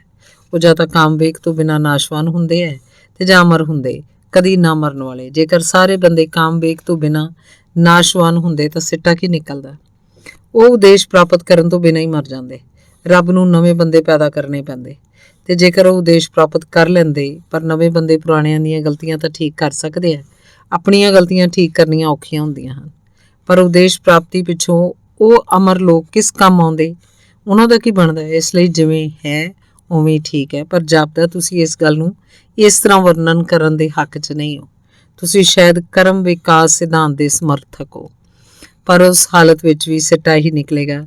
ਪ੍ਰਾਣੀਆਂ ਵਿੱਚੋਂ ਸਭ ਤੋਂ ਸ੍ਰੇਸ਼ਟ ਪ੍ਰਾਣੀ ਮਨੁੱਖਾਂ ਨੂੰ ਬਾਕੀ ਜਾਨਵਰਾਂ ਦੇ ਮੁਕਾਬਲੇ 'ਚ ਜਿਉਣਾ ਰਹਿਣ ਲਈ ਸੰਘਰਸ਼ ਸਫਲ ਹੋਣ ਲਈ ਸ਼ਹਿਦ ਦੀਆਂ ਮੱਖੀਆਂ ਵਾਂਗ ਇੱਕ ਮੁੱਠ ਹੋ ਜਾਣਾ ਚਾਹੀਦਾ ਹੈ। ਬੇਸਾਬੇ ਬੱਚੇ ਬਿਲਕੁਲ ਪੈਦਾ ਨਹੀਂ ਕਰਨੇ ਚਾਹੀਦੇ। ਸ਼ਹਿਦ ਦੀਆਂ ਮੱਖੀਆਂ ਵਾਂਗ ਮਨੁੱਖਾਂ ਵਿੱਚ ਵੀ ਕਾਮ ਰਹਿਤ ਮਨੁੱਖ ਵਿਕਸਿਤ ਹੋਣੇ ਚਾਹੀਦੇ ਹਨ, ਜਿਨ੍ਹਾਂ ਦਾ ਆਦਰਸ਼ ਅੱਜ ਕੱਲ੍ਹ ਦੇ ਨੌਜਵਾਨਾਂ ਵਾਂਗ ਭੋਗ ਵਿਲਾਸ 'ਚ ਖਚਤ ਹੋਣ ਦੀ ਬਜਾਏ ਬ੍ਰਹਮਚਾਰੀ ਪਵਿੱਤਰਤਾ ਹੋਣਾ ਚਾਹੀਦਾ ਹੈ। ਉਹ ਕੁਝ ਚਿਰ ਚੁੱਪ ਰਹਿਣ ਪਿੱਛੋਂ ਬੋਲਿਆ, ਮਨੁੱਖ ਜਾਤੀ ਦਾ ਅੰਤ ਇਹ ਅਟੱਲ ਹੈ। ਕਿਸੇ ਦੇ ਵਿਚਾਰ ਭਾਵੇਂ ਕਿਹੋ ਜਿਹੇ ਵੀ ਹੋਣ, ਕੀ ਕਿਸੇ ਨੂੰ ਮਨੁੱਖ ਜਾਤੀ ਦੇ ਅੰਤ ਦੀ ਅਟੱਲਤਾ ਬਾਰੇ ਸ਼ੱਕ ਹੋ ਸਕਦਾ ਹੈ? ਮਨੁੱਖ ਜਾਤੀ ਦਾ ਅੰਤ ਵੀ ਮੌਤ ਵਾਂਗ ਅਟੱਲ ਹੈ। ਦੁਨੀਆ ਦੇ ਸਾਰੇ ਧਰਮਾਂ ਨੇ ਭਵਿੱਖਬਾਣੀ ਕੀਤੀ ਹੈ। ਵਿਗਿਆਨ ਵੀ ਇਹੀ ਸਭ ਕੁਝ ਆਖਦਾ ਹੈ।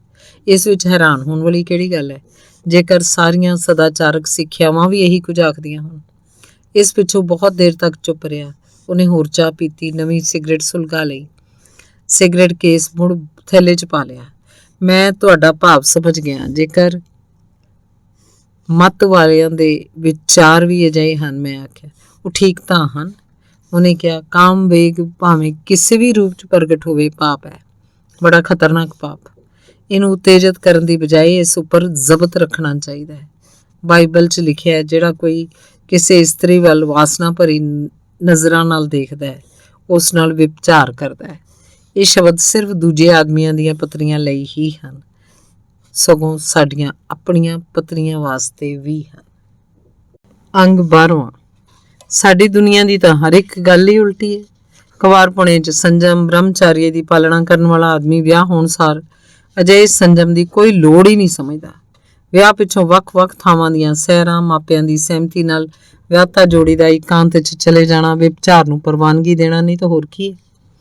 ਪਰ ਇਖਲਾਕੀ ਨਿਯਮਾਂ ਦੀ ਉਲੰਘਣਾ ਕਰਨ ਦੀ ਸਜ਼ਾ ਤਾਂ ਆਖਰਕਾਰ ਭੁਗਤਣੀ ਹੀ ਪੈਂਦੀ ਹੈ। ਹਨੀਮੂਨ ਸਮੇਂ ਮਿਲੀ ਵੇਲ ਨੂੰ ਮੈਂ ਆਨੰਦ ਭਰਪੂਰ ਘੜੀਆਂ ਵਿੱਚ ਬਦਲਣ ਦੀ ਬੜੀ ਕੋਸ਼ਿਸ਼ ਕੀਤੀ, ਪਰ ਮੈਂ ਸਫਲ ਨਾ ਹੋ ਸਕਿਆ। ਮੁੱਢ ਤੋਂ ਹੀ ਇਹ ਸਾਰਾ ਸਮਾਂ ਬੇਸ਼ਰਮੀ, ਆਵਾਜ਼ਾਰੀ ਤੇ ਅਕੇਵੇਂ ਨਾਲ ਭਰਪੂਰ ਸੀ। ਬਹੁਤ ਛੇਤੀ ਇਹ ਸਮਾਂ ਮੇਰੇ ਲਈ ਕਠਨ ਅਜ਼ਮਾਇਸ਼ ਦਾ ਸਮਾਂ ਬਣ ਗਿਆ। ਤੀਜੇ ਜਾਂ ਚੌਥੇ ਦਿਨ ਮੈਂ ਦੇਖਿਆ ਮੇਰੀ ਪਤਨੀ ਉਦਾਸ ਸੀ। ਮੈਂ ਕਾਰਨ ਪੁੱਛਿਆ ਤੇ ਇਹ ਸੋਚ ਕੇ ਕਿ ਉਹ ਪਿਆਰ ਕਰਨਾ ਚਾਹੁੰਦੀ ਹੈ, ਮੈਂ ਉਹਨੂੰ ਪਲੋਸਣ ਲੱਗ ਪਿਆ।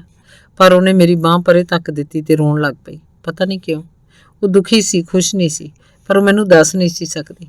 ਉਹਦਾ ਤਣਾਅਗ੍ਰਸਤ ਚਿਹਰਾ ਇਹ ਸੱਚਾਈ ਪ੍ਰਗਟ ਕਰ ਰਿਹਾ ਸੀ ਕਿ ਸਾਡੇ ਸੰਬੰਧ ਕਿੰਨੇ ਘਿਨਾਉਣੇ ਸਨ, ਪਰ ਉਹ ਆਪਣੇ ਮੂੰਹ ਨਹੀਂ ਆਖ ਸਕਦੀ ਸੀ। ਮੇਰੇ ਬਾਰ-ਬਾਰ ਪੁੱਛਣ ਤੇ ਉਹਨੇ ਮੈਨੂੰ ਇਹ ਆਖ ਕੇ ਟਾਲਣ ਦੀ ਕੋਸ਼ਿਸ਼ ਕੀਤੀ ਕਿ ਉਹਨੂੰ ਮਾਂ ਯਾਦ ਆ ਰਹੀ ਸੀ। ਮੈਂ ਉਹਦੀ ਇਸ ਗੱਲ ਵੱਲ ਕੋਈ ਧਿਆਨ ਨਾ ਦਿੱਤਾ ਤੇ ਉਸ ਨਾਲ ਛੇੜਛਾੜ ਕਰਨ ਲੱਗ ਪਿਆ। ਮੈਨੂੰ ਵਿਸ਼ਵਾਸ ਨਹੀਂ ਸੀ ਕਿ ਉਹ ਸੱਚਮੁੱਚ ਦੁਖੀ ਹੋ ਸਕਦੀ ਹੈ। ਮੈਂ ਸਮਝਿਆ ਮਾਂ ਦੀ ਯਾਦ ਦਾ ਐਵੇਂ ਬਹਾਨਾ ਬਣਾ ਰਹੀ ਸੀ। ਮੈਂ ਜਦ ਉਹਦੀ ਗੱਲ ਨੂੰ ਬਿਲਕੁਲ ਹੀ ਨਾ ਗੌਲਿਆ ਤਾਂ ਉਹ ਨਾਰਾਜ਼ ਹੋ ਗਈ ਕਿ ਮੈਂ ਉਹਦੀ ਗੱਲ ਦਾ ਵਿਸ਼ਵਾਸ ਕਿਉਂ ਨਹੀਂ ਸੀ ਕੀਤਾ। ਲਾਲ ਪੀਲੀਆਂ ਅੱਖਾਂ ਕਰਕੇ ਬੋਲੀ, ਹੁਣ ਮੈਨੂੰ ਯਕੀਨ ਹੋ ਗਿਆ ਤੁਸੀਂ ਮੈਨੂੰ ਪਿਆਰ ਨਹੀਂ ਕਰਦੇ। ਤੇ ਜਦ ਮੈਂ ਆਖਿਆ ਤੈਨੂੰ ਐਵੇਂ ਵਹਿਮ ਹੋ ਗਿਆ ਤਾਂ ਉਹਦਾ ਚਿਹਰਾ ਇੱਕਦਮ ਬਦਲ ਗਿਆ। ਅੱਖਾਂ ਦੀ ਲਾਲੀ ਸਾਰੇ ਚਿਹਰੇ ਤੇ ਪਸਰ ਗਈ। ਗੁੱਸੇ 'ਚੋਂ ਮੈਨੂੰ ਨਿਰਦਈ, ਜ਼ਾਲਮ, ਖੁਦਗਰਜ਼ ਪਤਾ ਨਹੀਂ ਕੀ ਕੁਝ ਆਖ ਰਹੀ ਸੀ। ਉਸ ਕੋਲੋਂ ਮੈਨੂੰ ਅਜਿਹੇ ਕੌੜੇ ਸ਼ਬਦਾਂ ਦੀ ਆਸ ਨਹੀਂ ਸੀ। ਨਫ਼ਰਤ ਭਰੇ ਉਹਦੇ ਕਠੋਰ ਚਿਹਰੇ ਉੱਪਰ ਮੇਰੇ ਲਈ ਵੈਰ ਭਾਵਨਾ ਸਾਫ਼ ਨਜ਼ਰ ਆ ਰਹੀ ਸੀ। ਮੈਂ ਠਠੰਬਰ ਗਿਆ। ਦਿਲ ਨੂੰ ਜ਼ਬਰਦਸਤ ਧੱਕਾ ਲੱਗਿਆ। ਸੋਚਿਆ ਇਹ ਕੀ ਹੋ ਗਿਆ। ਪਿਆਰ ਵਿੱਚ ਦੋ ਆਤਮਾਵਾਂ ਦੇ ਇੱਕ ਹੋ ਜਾਣ ਦੀ ਥਾਂ ਇੱਕ ਹੀ ਭਾਣਾ ਵਰਤ ਗਿਆ। ਇੰਜ ਨਹੀਂ ਸੀ ਹੋਣਾ ਚਾਹੀਦਾ। ਉਹ ਆਪਣੇ ਆਪ 'ਚ ਨਹੀਂ ਸੀ। ਮੈਂ ਜਦੋਂ ਉਹਨੂੰ ਸ਼ਾਂਤ ਕਰਨ ਦਾ ਯਤਨ ਕੀਤਾ ਤਾਂ ਅੱਗੋਂ ਸਗੋਂ ਭੜਕ ਪਈ ਤੇ ਮੇਰੇ ਸਾਹਮਣੇ ਦੁਸ਼ਮਣੀ ਦੀ ਕੰਧ ਬਣ ਕੇ ਖਲੋ ਗਈ। ਮੈਨੂੰ ਵੀ ਗੁੱਸਾ ਆ ਗਿਆ।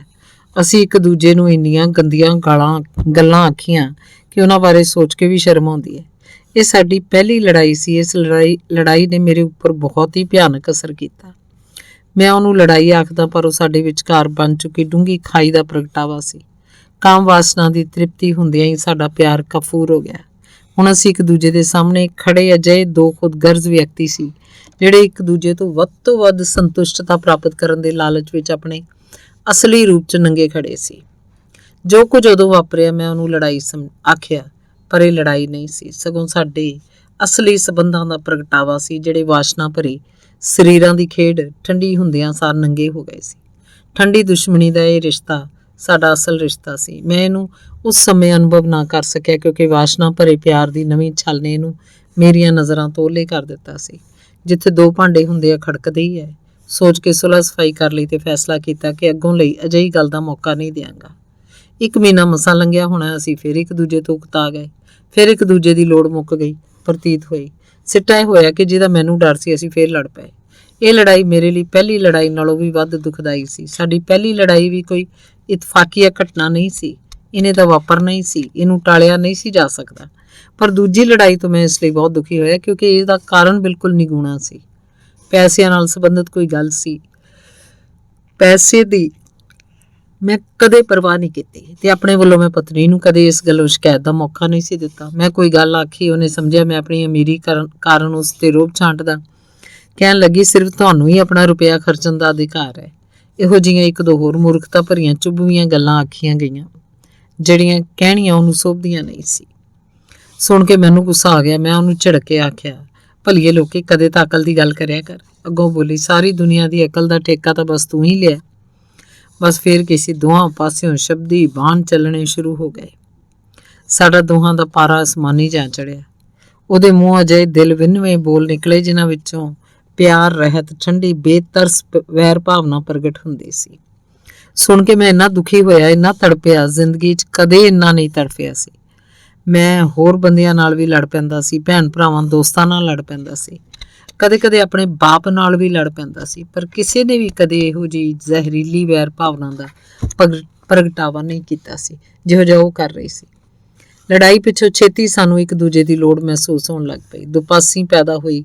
ਕਾਮ ਵਾਸ਼ਨਾ ਦੀ ਛਲ ਨੇ ਸਾਡੀ ਵੈਰ ਭਾਵਨਾ ਨੂੰ ਢੱਕ ਲਿਆ ਤੇ ਅਸੀਂ ਇੱਕ ਵਾਰੀ ਫਿਰ ਘਿਓ ਖਿਚੜੀ ਹੋ ਗਏ। ਮਨ ਮਨਾਈ ਹੋ ਗਈ। ਦਿਲ ਨੂੰ ਇਸ ਖਿਆਲ ਨਾਲ ਤਸੱਲੀ ਦਿੱਤੀ ਕਿ ਇਹ ਲੜਾਈਆਂ ਅਜਿਹੀਆਂ ਗਲਤੀਆਂ ਹਨ ਜਿਨ੍ਹਾਂ ਨੂੰ ਦਰੁਸਤ ਕੀਤਾ ਜਾ ਸਕਦਾ ਹੈ। ਪਰ ਸਰੀਰਕ ਲੋੜ ਠੰਡੀ ਹੋਣ ਪਿੱਛੋਂ ਤੀਜੀ ਵਾਰ ਫਿਰ ਲੜਾਈ ਹੋ ਗਈ। ਫਿਰ ਚੌਥੀ ਵਾਰ ਮੈਨੂੰ ਸਮਝ ਆ ਗਈ ਕਿ ਇਹ ਲੜਾਈਆਂ ਟਾਲੀਆਂ ਜਾ ਸਕਣ ਵਾਲੀਆਂ ਘਟਨਾਵਾਂ ਨਹੀਂ ਸਨ। ਇਹਨਾਂ ਤੋਂ ਬਚਿਆ ਨਹੀਂ ਜਾ ਸਕਦਾ। ਇਹ ਸੋਚ ਕੇ ਮੈਂ ਡਰ ਨਾਲ ਕੰਬ ਉੱਠਿਆ। ਮੈਂ ਸੋਚਿਆ, ਸਭ ਲੋਕਾਂ ਦੇ ਵਿਆਹ ਕਾਮਯਾਬ ਹਨ, ਸਿਰਫ ਮੇਰਾ ਵਿਆਹ ਹੀ ਇੰਨਾ ਭੈੜਾ ਤੇ ਮੇਰੀਆਂ ਆਸਾਂ ਦੇ ਉਲਟ ਅਸਫਲ ਸਿੱਧ ਹੋ ਰਿਹਾ। ਇਸ ਸੋਚ ਨਾਲ ਵੀ ਮੈਂ ਬਹੁਤ ਦੁਖੀ ਹੋਇਆ। ਉਸ ਵੇਲੇ ਮੈਨੂੰ ਇੰਨਾ ਗਿਆਨ ਨਹੀਂ ਸੀ ਕਿ ਹਰ ਕਿਸੇ ਨਾਲ ਇੰਝ ਹੀ ਹੁੰਦਾ, ਪਰ ਮੈਂ ਸੋਚਦਾ ਸੀ ਕਿ ਮੇਰੀ ਬਦਕਿਸਮਤੀ ਹੀ ਉਚੇਚੀ ਵਿਆਪਕ ਸੀ। ਹਰ ਕੋਈ ਇਸ ਸਧਾਰਨ ਸ਼ਰਮਨਾਕ ਬਦਕਿਸਮਤੀ ਨੂੰ ਸਿਰਫ ਦੁਨੀਆ ਤੋਂ ਹੀ ਛੁਪਾਉਣ ਦਾ ਯਤਨ ਨਹੀਂ ਸੀ ਕਰਦਾ, ਸਗੋਂ ਇਸ ਸੱਚਾਈ ਤੋਂ ਇਨਕਾਰ ਕਰਕੇ ਆਪਣੇ ਆਪ ਨੂੰ ਧੋਖਾ ਦੇਣ ਦਾ ਯਤਨ ਵੀ ਕਰਦਾ ਸੀ। ਵਿਆਹ ਹੋਣ ਸਾਰੀ ਸਾਡੀ ਵੈਰ ਭਾਵਨਾ ਜਾਗ ਪਈ ਸੀ ਤੇ ਦਿਨੋਂ ਦਿਨ ਵੱਧਦੀ ਜਾ ਰਹੀ ਸੀ, ਸਗੋਂ ਹੋਰ ਡੂੰਘੀ ਤੇ ਬੇਕਿਰਕ ਹੁੰਦੀ ਜਾ ਰਹੀ ਸੀ। ਪਹਿਲੇ ਦਿਨ ਤੋਂ ਹੀ ਮੈਂ ਮਹਿਸੂਸ ਕਰਨ ਲੱਗ ਪਿਆ ਸੀ ਕਿ ਮੈਨੂੰ ਫਸਾਇਆ ਗਿਆ ਸੀ। ਸਭ ਕੁਝ ਮੇਰੀਆਂ ਆਸਾਂ ਦੇ ਉਲਟ ਹੋ ਰਿਹਾ ਸੀ। ਖੁਸ਼ੀ ਬਣਨ ਦੀ ਬਜਾਏ ਵਿਆਹ ਮੇਰੀ ਬਦਕਿਸਮਤੀ ਬਣ ਗਿਆ ਸੀ। ਪਰ ਦੂਜਿਆਂ ਵਾਂਗ ਮੈਂ ਵੀ ਇਹ ਗੱਲ ਮੰਨਣ ਲਈ ਤਿਆਰ ਨਹੀਂ ਸੀ। ਜੇਕਰ ਇਸ ਤਰ੍ਹਾਂ ਦੀਆਂ ਗੱਲਾਂ ਨਾ ਵਾਪਰਦੀਆਂ, ਮੈਂ ਕਦੇ ਮੰਨਣਾ ਵੀ ਨਹੀਂ ਸੀ। ਇਸ ਸੱਚਾਈ ਨੂੰ ਦੂਜਿਆਂ ਕੋਲੇ ਤਾਂ ਛੁਪਾਉਣਾ ਹੀ ਸੀ, ਆਪਣੇ ਆਪ ਤੋਂ ਵੀ ਛੁਪਾਉਣ ਦਾ ਯਤਨ ਕਰਦਾ ਰਿਹਾ। ਹੁਣ ਜਦ ਮੈਂ ਇਹਨਾਂ ਸਾਰੀਆਂ ਗੱਲਾਂ ਬਾਰੇ ਸੋਚਦਾ ਤਾਂ ਹੈਰਾਨ ਹੁੰਦਾ ਕਿ ਮੈਂ ਚੀਜ਼ਾਂ ਨੂੰ ਉਹਨਾਂ ਦੇ ਅਸਲੀ ਰੂਪ 'ਚ ਦੇਖਣ ਤੋਂ ਕਿਉਂ ਅਸਮਰਥ ਰਿਹਾ। ਸਮਝਣ ਵਾਸਤੇ ਤਾਂ ਇੰਨੀ ਗੱਲ ਹੀ ਕਾਫੀ ਹੁੰਦੀ ਸੀ ਕਿ ਜਿਨ੍ਹਾਂ ਨਿਗੂਣੀਆਂ ਗੱਲਾਂ ਪਿੱਛੇ ਸਾਡੇ ਝਗੜੇ ਹੁੰਦੇ ਸੀ, ਪਿੱਛੋਂ ਸਾਨੂੰ ਯਾਦ ਵੀ ਨਹੀਂ ਰਹਿੰਦੀਆਂ। ਆਪਸੀ ਸਦੀਵੀ ਵੈਰ ਭਾਵਨਾ ਦੇ ਹੱਕ 'ਚ ਅਸੀਂ ਕਦੇ ਬਹੁਤੀਆਂ ਵਜ਼ਨਦਾਰ ਦਲੀਲਾਂ ਦੇਣ ਦੀ ਕੋਸ਼ਿਸ਼ ਨਹੀਂ ਕੀਤੀ, ਸਗੋਂ ਸੁਲਹ ਸਫਾਈ ਕਰਨ ਦੇ ਸਾਡੇ ਬਹਾਨੇ ਬਹੁਤ ਹੀ ਹਾਸੋਹੀਣੇ ਹੁੰਦੇ। ਅਸੀਂ ਬੜੀਆਂ ਗੱਲਾਂ ਕਰਦੇ, ਆਪਣੀ ਸਫਾਈ ਪੇਸ਼ ਕਰਦੇ। ਕਈ ਵਾਰ ਅਸੀਂ ਦੋਵੇਂ ਰੋਣ ਲੱਗ ਪੈਂਦੇ। ਕੌੜੀਆਂ ਚੁਭਵੀਆਂ ਗੱਲਾਂ ਆਖ ਕੇ ਅਸੀਂ ਮੂੰਹ ਸੁਜਾ ਕੇ ਬੈਠ ਜਾਂਦੇ। ਫਿਰ ਚੋਰੀ ਚੋਰੀ ਅਸੀਂ ਇੱਕ ਦੂਜੇ ਵੱਲ ਦੇਖਣ ਦਾ ਯਤਨ ਕਰਦੇ। ਸਾਡਾ ਹਾਸਾ ਨਿਕਲ ਜਾਂਦਾ। ਸਭ ਗਿਲੇ ਸ਼ਿਕਵੇ ਖਤਮ ਹੋ ਜਾਂਦੇ। ਜੱਫੀਆਂ ਪੈ ਜਾਂਦੀਆਂ। ਇੱਕ ਦੂਜੇ ਨੂੰ ਇਉਂ ਚੁੰਮਦੇ ਚੱਟਦੇ ਜਿਵੇਂ ਪਹਿਲੀ ਵਾਰ ਮਿਲ ਰਹੀਏ। ਕਿੰਨੀ ਘਿਨਾਉਣੀ ਯਾਦ ਹੈ। ਹੈਰਾਨ ਹਾਂ ਮੈਂ ਇਹ ਸਾਡੀ ਨੀਚਤਾ, ਸਾਡਾ ਕਮੀਨਾਪੁਣ ਦੇਖਣ ਤੋਂ ਕਿਉਂ ਅਸਮਰਥ ਰਿਹਾ। ਅੰਗ 13ਵਾਂ। 2 ਮੁਸਾਫਰ ਹੋਰ ਸਾਡੇ ਵਾਲੇ ਡੱਬੇ 'ਚ ਚੜੇ ਤੇ ਖੂੰਜੇ ਲਾ ਕੇ ਬਹਿ ਗਏ। ਉਹਨਾਂ ਦੇ ਚੰਗੀ ਤਰ੍ਹਾਂ ਬੈਠਣ ਤੱਕ ਉਹ ਚੁੱਪ ਰਿਹਾ, ਫਿਰ ਆਪਣੇ ਵਿਚਾਰਾਂ ਦੀ ਤੰਦ ਫੜ ਕੇ ਬੋਲਣ ਲੱਗ ਪਿਆ। ਇਸ ਬਾਰੇ ਸਭ ਤੋਂ ਘਿਰਣਤ ਗੱਲ ਇਹ ਹੈ ਕਿ ਪਿਆਰ ਨੂੰ ਇੱਕ ਆਦਰਸ਼ਕ ਜਿਹੀ ਉੱਤਮ ਜਿਹੀ ਚੀਜ਼ ਸਮਝਿਆ ਜਾਂਦਾ ਹੈ, ਪਰ ਇਹ ਇੰਨਾ ਘਟੀਆ ਤੇ ਕਾਮ ਭਰਪੂਰ ਵੇਗ ਹੈ ਕਿ ਇਸ ਬਾਰੇ ਗੱਲ ਕਰਨਾ ਤੇ ਸੋਚਣਾ ਵੀ ਨੀਚਤਾ ਜਾਪਦੀ ਹੈ। ਕੁਦਰਤ ਨੇ ਵੀ ਤਾਂ ਇਹਨੂੰ ਸ਼ਰਮਨਾਕ, ਨੀਚਤਾ ਭਰਪੂਰ ਖਾਸ ਕਾਰਨਾਂ ਕਰਕੇ ਬਣਾਇਆ। ਜਦ ਇਹ ਹੈ ਹੀ ਸ਼ਰਮਨਾਕ, ਨੀਚਤਾ ਭਰਪੂਰ, ਤਾਂ ਇਹਨੂੰ ਇੰਝ ਹੀ ਸਮਝਿਆ ਜਾਣਾ ਚਾਹੀਦਾ, ਪਰ ਲੋਕ ਇਹਨੂੰ ਸ਼ਰਮਨਾਕ ਤੇ ਨੀਚ ਮੰਨਣ ਦੀ ਬਜਾਏ ਸੁੰਦਰ ਤੇ ਉੱਤਮ ਸਮਝਦੇ ਹਨ। ਪਤਨੀ ਨਾਲ ਮੈਂ ਪਿਆਰ ਦੇ ਆਧਾਰ ਤੇ ਵਿਆਹ ਕਰਾਇਆ ਸੀ, ਪਰ ਮੇਰੇ ਪਿਆਰ ਦੇ ਪਹਿਲੇ ਚਿੰਨ੍ਹ ਕੀ ਸੀ? ਬਿਨਾਂ ਕਿਸੇ ਸੰਗ ਸ਼ਰਮ ਦੇ ਪਸ਼ੂ ਕਿਰਿਆ 'ਚ ਖਚਤ ਹੋਣਾ ਤੇ ਇਹਨਾਂ ਜ਼ਿਆਦਤੀਆਂ ਲਈ ਆਪਣੇ ਆਪ ਤੇ ਫਖਰ ਕਰਨਾ। ਇੰਜ ਕਰਦਿਆਂ ਮੈਂ ਪਤਨੀ ਦੀ ਸਰੀਰਕ ਤੇ ਆਤਮਿਕ ਸਿਹਤ ਦਾ ਬਿਲਕੁਲ ਖਿਆਲ ਨਹੀਂ ਸੀ ਰੱਖਿਆ। ਮੈਨੂੰ ਸਮਝ ਨਾ ਆਇਆ ਕਰੇ ਕਿ ਅਸੀਂ ਇੱਕ ਦੂਜੇ ਨਾਲ ਇਹਨੇ ਖਿਜੇ ਕਿਉਂ ਰਹਿੰਦੇ ਸੀ, ਪਰ ਅਸਲੀਅਤ ਇਹ ਸੀ ਕਿ ਸਾਡਾ ਮਨੁੱਖੀ ਸੁਭਾਅ ਇਸ ਪਸ਼ੂ ਸੁਭਾਅ ਦੇ ਅਧੀਨ ਕੀਤੇ ਜਾਣ ਦੇ ਵਿਰੁੱਧ ਚਿੜਚਿੜੇਪਨ ਰਾਹੀਂ ਰੋਸ ਪ੍ਰਗਟ ਕਰਦਾ ਸੀ। ਇੱਕ ਦੂਜੇ ਪ੍ਰਤੀ ਘਿਰਣਾ ਹੈਰਾਨ ਕਰਨ ਵਾਲੀ ਸੀ, ਪਰ ਅਜਿਹੀ ਹਾਲਤ ਵਿੱਚ ਹਰ ਕਿਸੇ ਚੀਜ਼ ਦੀ ਆਸ ਵੀ ਨਹੀਂ ਸੀ ਰੱਖੀ ਜਾ ਸਕਦੀ। ਇਹ ਘਿਰਣਾ ਜੁਰਮ 'ਚ ਸ਼ਾਮਲ 2 ਧਿਰਾਂ, ਜੁਰਮ ਨੂੰ ਇਕਸਾਨ ਤੇ ਜੁਰਮ ਕਰਨ ਵਾਲੀਆਂ ਦੇ 2 ਧਿਰਾਂ ਦੀ ਆਪਸੀ ਘਿਰਣਾ ਹੀ ਸੀ। ਕਿ ਇਹ ਸੱਚਮੁੱਚ ਹੀ ਜੁਰਮ ਨਹੀਂ ਸੀ ਕਿ ਪਹਿਲੇ ਮਹੀਨੇ ਉਹ ਗਰਭਵਤੀ ਹੋ ਜਾਣ ਪਿੱਛੋਂ ਵੀ ਅਸੀਂ ਪਸ਼ੂ ਕਿਰਿਆ ਵਿੱਚ ਖਚਤ ਰਹੇ? ਕਿ ਤੁਸੀਂ ਇਹਨਾਂ ਗੱਲਾਂ ਨੂੰ ਕਹਾਣੀ ਨਾਲ ਸੰਬੰਧਿਤ ਨਹੀਂ ਸਮਝਦੇ? ਜੇ ਅਜਿਹਾ ਹੈ ਤਾਂ ਤੁਸੀਂ ਗਲਤ ਹੋ। ਇਹ ਸਾਰਾ ਕੁਝ ਉਸੇ ਕਹਾਣੀ ਦਾ ਹਿੱਸਾ ਹੈ ਕਿ ਮੈਂ ਪਤਨੀ ਨੂੰ ਕਿਵੇਂ ਤੇ ਕਿਸ ਚੀਜ਼ ਨਾਲ ਕਤਲ ਕੀਤਾ। ਬੇਵਕੂਫ ਸਨ ਉਹ ਲੋਕ ਜਿਹੜੇ ਸੋਚਦੇ ਸੀ ਕਿ 5 ਅਕਤੂਬਰ ਵਾਲੀ ਰਾਤ ਨੂੰ ਮੈਂ ਪਤਨੀ ਨੂੰ ਚਾਕੂ ਨਾਲ ਮਾਰਿਆ। ਉਹਨੂੰ ਤਾਂ ਮੈਂ ਬਹੁਤ ਚਿਰ ਪਹਿਲਾਂ ਹੀ ਕਤਲ ਕਰ ਚੁੱਕਿਆ ਸੀ। ਉਹਨੂੰ ਮੈਂ ਬਿਲਕੁਲ ਉਸੇ ਢੰਗ ਨਾਲ ਕਤਲ ਕੀਤਾ ਜਿਵੇਂ ਬਾਕੀ ਦੁਨੀਆ ਕਰਦੀ ਹੈ। ਕੀ ਮਤਲਬ? ਮੈਂ ਪੁੱਛਿਆ। ਇਹੀ ਤਾਂ ਹੈਰਾਨੀ ਵਾਲੀ ਗੱਲ ਹੈ। ਕੋਈ ਬੰਦਾ ਸਿੱਧੀ ਸਪਸ਼ਟ ਸੱਚਾਈ ਨੂੰ ਸਵੀਕਾਰ ਕਰਨ ਲਈ ਤਿਆਰ ਹੀ ਨਹੀਂ। ਇੱਕ ਅਜਿਹੀ ਸੱਚਾਈ ਹੈ ਜਿਹਦਾ ਡਾਕਟਰਾਂ ਨੂੰ ਪਤਾ ਹੋਣਾ ਚਾਹੀਦਾ ਹੈ, ਉਹਨਾਂ ਨੂੰ ਇਹਦਾ ਪ੍ਰਚਾਰ ਕਰਨਾ ਚਾਹੀਦਾ ਹੈ, ਪਰ ਉਹ ਉਲਟਾ ਇਸ ਬਾਰੇ ਕੁਝ ਨਹੀਂ ਕਹਿੰਦੇ। ਗਰਭ ਠਹਿਰਨ ਪਿੱਛੋਂ ਸਰੀਰਕ ਪਿਆਰ 'ਚ ਖਚਤ ਹੋ ਕੇ ਆਦਮੀ ਤੇ ਤੀਵੀਆਂ ਪਸ਼ੂਆਂ ਨਾਲੋਂ ਵੀ ਭੈੜੇ ਬਣ ਜਾਂਦੇ ਹਨ।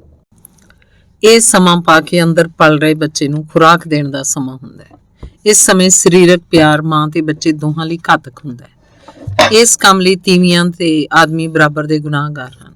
ਇਸ ਸਭ ਕਾਸੇ ਤੋਂ ਕੀ ਸਬਕ ਮਿਲਦਾ ਹੈ?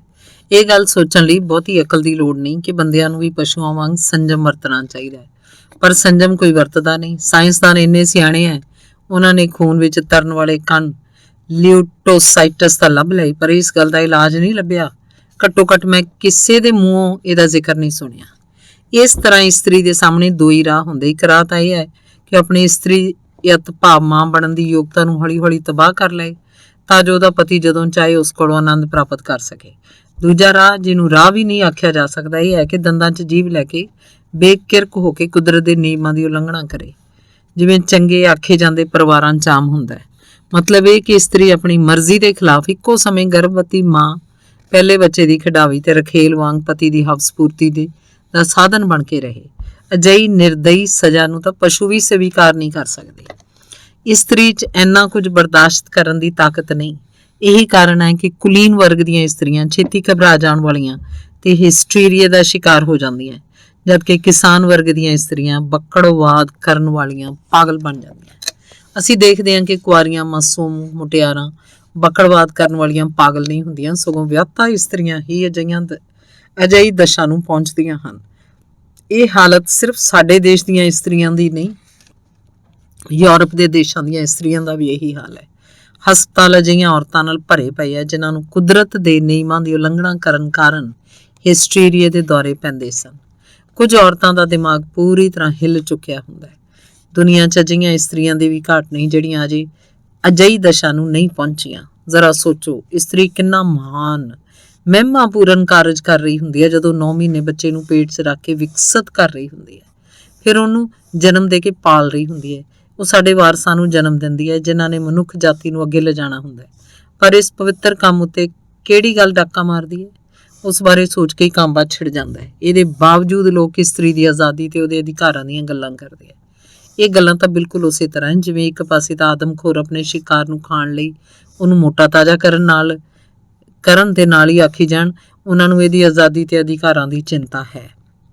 ਮੈਨੂੰ ਉਹਦੇ ਮੌਲਿਕ ਵਿਚਾਰ ਸਮਾਜ ਦੀਆਂ ਨੀਹਾਂ ਹਿਲਾਉਣ ਵਾਲੇ ਪ੍ਰਤੀਤ ਹੋਏ। ਮੈਂ ਆਖਿਆ, ਪਰ ਕੀਤਾ ਕੀ ਜਾਵੇ? ਜੇਕਰ ਜੋ ਕੁਝ ਤੁਸੀਂ ਆਖਦੇ ਹੋ ਠੀਕ ਹੈ ਤਾਂ ਆਦਮੀ ਆਪਣੀ ਪਤਨੀ ਨਾਲ 2 ਸਾਲ 'ਚ ਸਿਰਫ ਇੱਕ ਵਾਰੀ ਪਿਆਰ ਕਰ ਸਕਦਾ ਹੈ, ਪਰ ਆਦਮੀ ਇਹ ਤੋਂ ਬਿਨਾਂ ਰਹਿ ਹੀ ਨਹੀਂ ਸਕਦੇ। ਉਸ ਵਿੱਚੋਂ ਹੀ ਬੋਲ ਪਿਆ। ਸਾਇੰਸ ਦੇ ਸਤਿਕਾਰਤ ਡਾਕਟਰਾਂ ਨੇ ਹਰ ਕਿਸੇ ਨੂੰ ਯਕੀਨ ਦਿਵਾ ਰੱਖਿਆ ਹੈ ਜੇਕਰ ਸਾਇੰਸ ਦੇ ਇਹਨਾਂ ਵਿਦਵਾਨਾਂ ਨੂੰ ਤੀਵੀਆਂ ਵਾਲੇ ਉਹ ਸਾਰੇ ਕੰਮ ਆਪ ਕਰਨੇ ਪੈਣ ਜਿਨ੍ਹਾਂ ਨੂੰ ਕਰਨਾ ਉਹ ਆਦਮੀਆਂ ਦੀ ਸਿਹਤ ਲਈ ਜ਼ਰੂਰੀ ਸਮਝਦੇ ਹੈ ਤਾਂ ਮੈਂ ਫਿਰ ਪੁੱਛਾਂ ਉਹ ਕੀ ਉੱਤਰ ਦੇਣ? ਕਿਸੇ ਆਦਮੀ ਨੂੰ ਆਖੀ ਜਾਓ ਸ਼ਰਾਬ, ਅਫੀਮ, ਤੰਬਾਕੂ ਤੇਰੇ ਲਈ ਜ਼ਰੂਰੀ ਹਨ। ਇਹ ਚੀਜ਼ਾਂ ਜ਼ਰੂਰੀ ਬਣ ਜਾਣਗੀਆਂ ਜਿਵੇਂ ਰੱਬ ਨੇ ਸਾਰੀਆਂ ਚੀਜ਼ਾਂ ਗਲਤੀ ਪੈਦਾ ਕੀਤੀਆਂ ਕਿਉਂਕਿ ਉਹਨੇ ਇਹਨਾਂ ਵਿਦਵਾਨਾਂ ਨੂੰ ਪੁੱਛਿਆ ਨਹੀਂ ਸੀ ਜ਼ਰੂਰੀ ਚੀਜ਼ਾਂ ਕਿਹੜੀਆਂ ਹੁੰਦੀਆਂ। ਅਸੀਂ ਦੇਖਦੇ ਹਾਂ ਕਿ ਬਹੁਤ ਗੱਲਾਂ ਆਪਸ 'ਚ ਮੇਲ ਨਹੀਂ ਖਾਂਦੀਆਂ। ਆਦਮੀਆਂ ਨੇ ਪੱਕਾ ਫੈਸਲਾ ਕੀਤਾ ਹੋਇਆ ਕਿ ਉਹ ਕਾਮ ਵਾਸ਼ਨਾ ਦੀ ਪੂਰਤੀ ਬਿਨਾਂ ਰਹਿ ਨਹੀਂ ਸਕਦੇ, ਪਰ ਬੱਚੇ ਦੀ ਪੈਦਾਇਸ਼ ਤੇ ਪਰਵਰਿਸ਼ ਉਹਨਾਂ ਦੀ ਕਾਮ ਪੂਰਤੀ 'ਚ ਰੁਕਾਵਟ ਬਣ ਜਾਂਦੀ ਹੈ। ਫਿਰ ਕੀਤਾ ਕੀ ਜਾਏ? ਮਹਾਂ ਵਿਦਵਾਨਾਂ ਨੂੰ ਅਪੀਲ ਕਰੋ, ਉਹ ਸਭ ਕਾਸੇ ਦਾ ਪ੍ਰਬੰਧ ਕਰ ਦੇਣਗੇ ਤੇ ਕਰਦੇ ਵੀ ਹਨ। ਗਜ਼ਬ ਸਾਈਂ ਦਾ ਇਹਨਾਂ ਡਾਕਟਰਾਂ ਦੇ ਕੁਫਰਾਂ ਨੂੰ ਕਦੋਂ ਨੰਗਾ ਕੀਤਾ ਜਾਏਗਾ? ਸਮਾਂ ਬਹੁਤ ਹੀ ਨਾਜ਼ੁਕ ਮੋੜ ਤੇ ਅੱਪੜ ਚੁੱਕਿਆ। ਅੱਜ ਕੱਲ੍ਹ ਬਹੁਤੇ ਲੋਕ ਸਿਰਫ ਇਸੇ ਕਾਰਨ ਜਾਂ ਤਾਂ ਪਾਗਲ ਹੋ ਜਾਂਦੇ ਆ ਜਾਂ ਆਤਮ ਹੱਤਿਆ ਕਰ ਲੈਂਦੇ ਆ। ਇਹਨੂੰ ਕਿਵੇਂ ਰੋਕਿਆ ਜਾ ਸਕਦਾ ਹੈ? ਸਾਡੇ ਨਾਲ ਤਾਂ ਇਉਂ ਜਾਪਦਾ ਹੈ ਪਸ਼ੂਆਂ ਨੂੰ ਜ਼ਿਆਦਾ ਪਤਾ ਹੈ ਕਿ ਬੱਚੇ ਨਸਲ ਦਾ ਵਾਧਾ ਕਰਨ ਲਈ ਪੈਦਾ ਕੀਤੇ ਜਾਂਦੇ ਆ, ਇਸ ਲਈ ਉਹ ਇਸ ਕਾਰਜ ਨਾਲ ਸੰਬੰਧਿਤ ਨਿਯਮਾਂ ਦੀ ਪਾਲਣਾ ਵੀ ਕਰਦੇ ਆ। ਪਰ ਇਕੱਲੇ ਆਦਮੀ ਦੀ ਅਕਲ ਉੱਤੇ ਹੀ ਪਰਦਾ ਪਿਆ ਹੋਇਆ ਹੈ। ਉਹ ਇਸ ਗੱਲ ਨੂੰ ਨਹੀਂ ਸਮਝਦਾ ਤੇ ਸਮਝਣ ਦੀ ਕੋਸ਼ਿਸ਼ ਵੀ ਨਹੀਂ ਕਰਦਾ। ਉਹਨੂੰ ਤਾਂ ਬਸ ਵੱਧ ਤੋਂ ਵੱਧ ਸਵਾਦ ਪ੍ਰਾਪਤ ਕਰਨ ਦੀ ਲੱਲ ਲੱਗੀ ਹੁੰਦੀ ਹੈ। ਪਰ ਆਦਮੀ ਹੈ ਕੌਣ? ਸ੍ਰਿਸ਼ਟੀ ਦਾ ਬਾਦਸ਼ਾਹ, 84 ਲੱਖ ਜੂਨਾਂ ਦਾ ਸਰਤਾਜ, ਅਸ਼ਰਫ ਅਲ ਮਖਲੂਕਾਤ। ਇਹਦਾ ਜ਼ਰਾ ਪਸ਼ੂਆਂ ਨਾਲ ਮੁਕਾਬਲਾ ਕਰਕੇ ਦੇਖੋ। ਪਸ਼ੂ ਸਿਰਫ ਬੱਚੇ ਪੈਦਾ ਕਰਨ ਦੇ ਇਰਾਦੇ ਨਾਲ ਸੰਗਮ ਕਰਦੇ ਹਨ, ਪਰ ਸ੍ਰਿਸ਼ਟੀ ਦਾ ਇਹ ਨਾਪਾਕ ਬਾਦਸ਼ਾਹ ਸਿਰਫ ਸਵਾਦ ਦੀ ਖਾਤਰ ਜਦੋਂ ਵੀ ਜੀ ਕਰੇ ਕਾਮ ਵਾਸ਼ਨਾ ਦੀ ਪੂਰਤੀ ਲਈ ਇਸਤਰੀ ਨੂੰ ਭੋਗਦਾ ਹੈ। ਸਥਿਤੀ ਦਾ ਵਿਅੰਗ ਦੇਖੋ। ਇਸ ਚੀਜ਼ ਨੂੰ ਅਤੀ ਉੱਤਮ ਜਜ਼ਬੇ ਪਿਆਰ ਨਾਲ ਇੱਕ ਮਿਕ ਕਰਨ ਦਾ ਯਤਨ ਕਰਦਾ ਹੈ। ਇਸ ਪਿਆਰ ਦੇ ਨਾਂ ਤੇ ਆਪਣੇ ਲੁੱਚਪੁਣੇ ਖਾਤਰ ਉਹ ਅੱਧੀ ਮਨੁੱਖ ਜਾਤੀ ਨੂੰ ਬਲੀ ਦਾ ਬੱਕਰਾ ਬਣਾਉਂਦਾ ਹੈ। ਆਪਣੇ ਸਵਾਦ ਦੀ ਖਾਤਰ ਇਸਤਰੀ ਨੂੰ ਆਪਣੀ ਦੁਸ਼ਮਣ ਬਣਾ ਲੈਂਦਾ ਹੈ। ਜਿਹੜੀ ਅਸਲ 'ਚ ਮਨੁੱਖ ਜਾਤੀ ਨੂੰ ਸੱਚ ਤੇ ਨੇਕੀ ਦਾ ਰਾਹ ਦਿਖਾਉਣ ਲਈ ਉਹਦੀ ਸਾਥਣ ਹੋਣੀ ਚਾਹੀਦੀ ਹੈ। ਮੈਨੂੰ ਇੱਕ ਗੱਲ ਦੱਸੋ, ਮਨੁੱਖ ਜਾਤੀ ਨੂੰ ਅੱਗੇ ਵਧਣ ਤੋਂ ਕੌਣ ਰੋਕਦਾ ਹੈ? ਇਸਤਰੀ। ਪਰ ਉਹ ਜੋ ਕੁਝ ਹੈ ਕਿਉਂ ਹੈ? ਸਿਰਫ ਇਸੇ ਆਦਮੀ ਕਾਰਨ। ਹਾਂ, ਉਹ ਸਿਗਰਟ ਭਾਲਣ ਲਈ ਥੈਲੇ ਦੀ ਫਰੋਲਾ ਫਰਾਲੀ ਵੀ ਕਰੀ ਜਾ ਰਿਹਾ ਸੀ ਤੇ ਹਾਂ ਵੀ ਬੋਲੀ ਜਾ ਰਿਹਾ ਸੀ। ਉਹਨੇ ਆਪਣੇ ਵਿਚਾਰਾਂ ਨੂੰ ਇਕੱਤਰ ਕਰਨ ਲਈ ਸਿਗਰਟ ਪੀਣੀ ਸ਼ੁਰੂ ਕਰ ਦਿੱਤੀ। ਧੰਨਵਾਦ।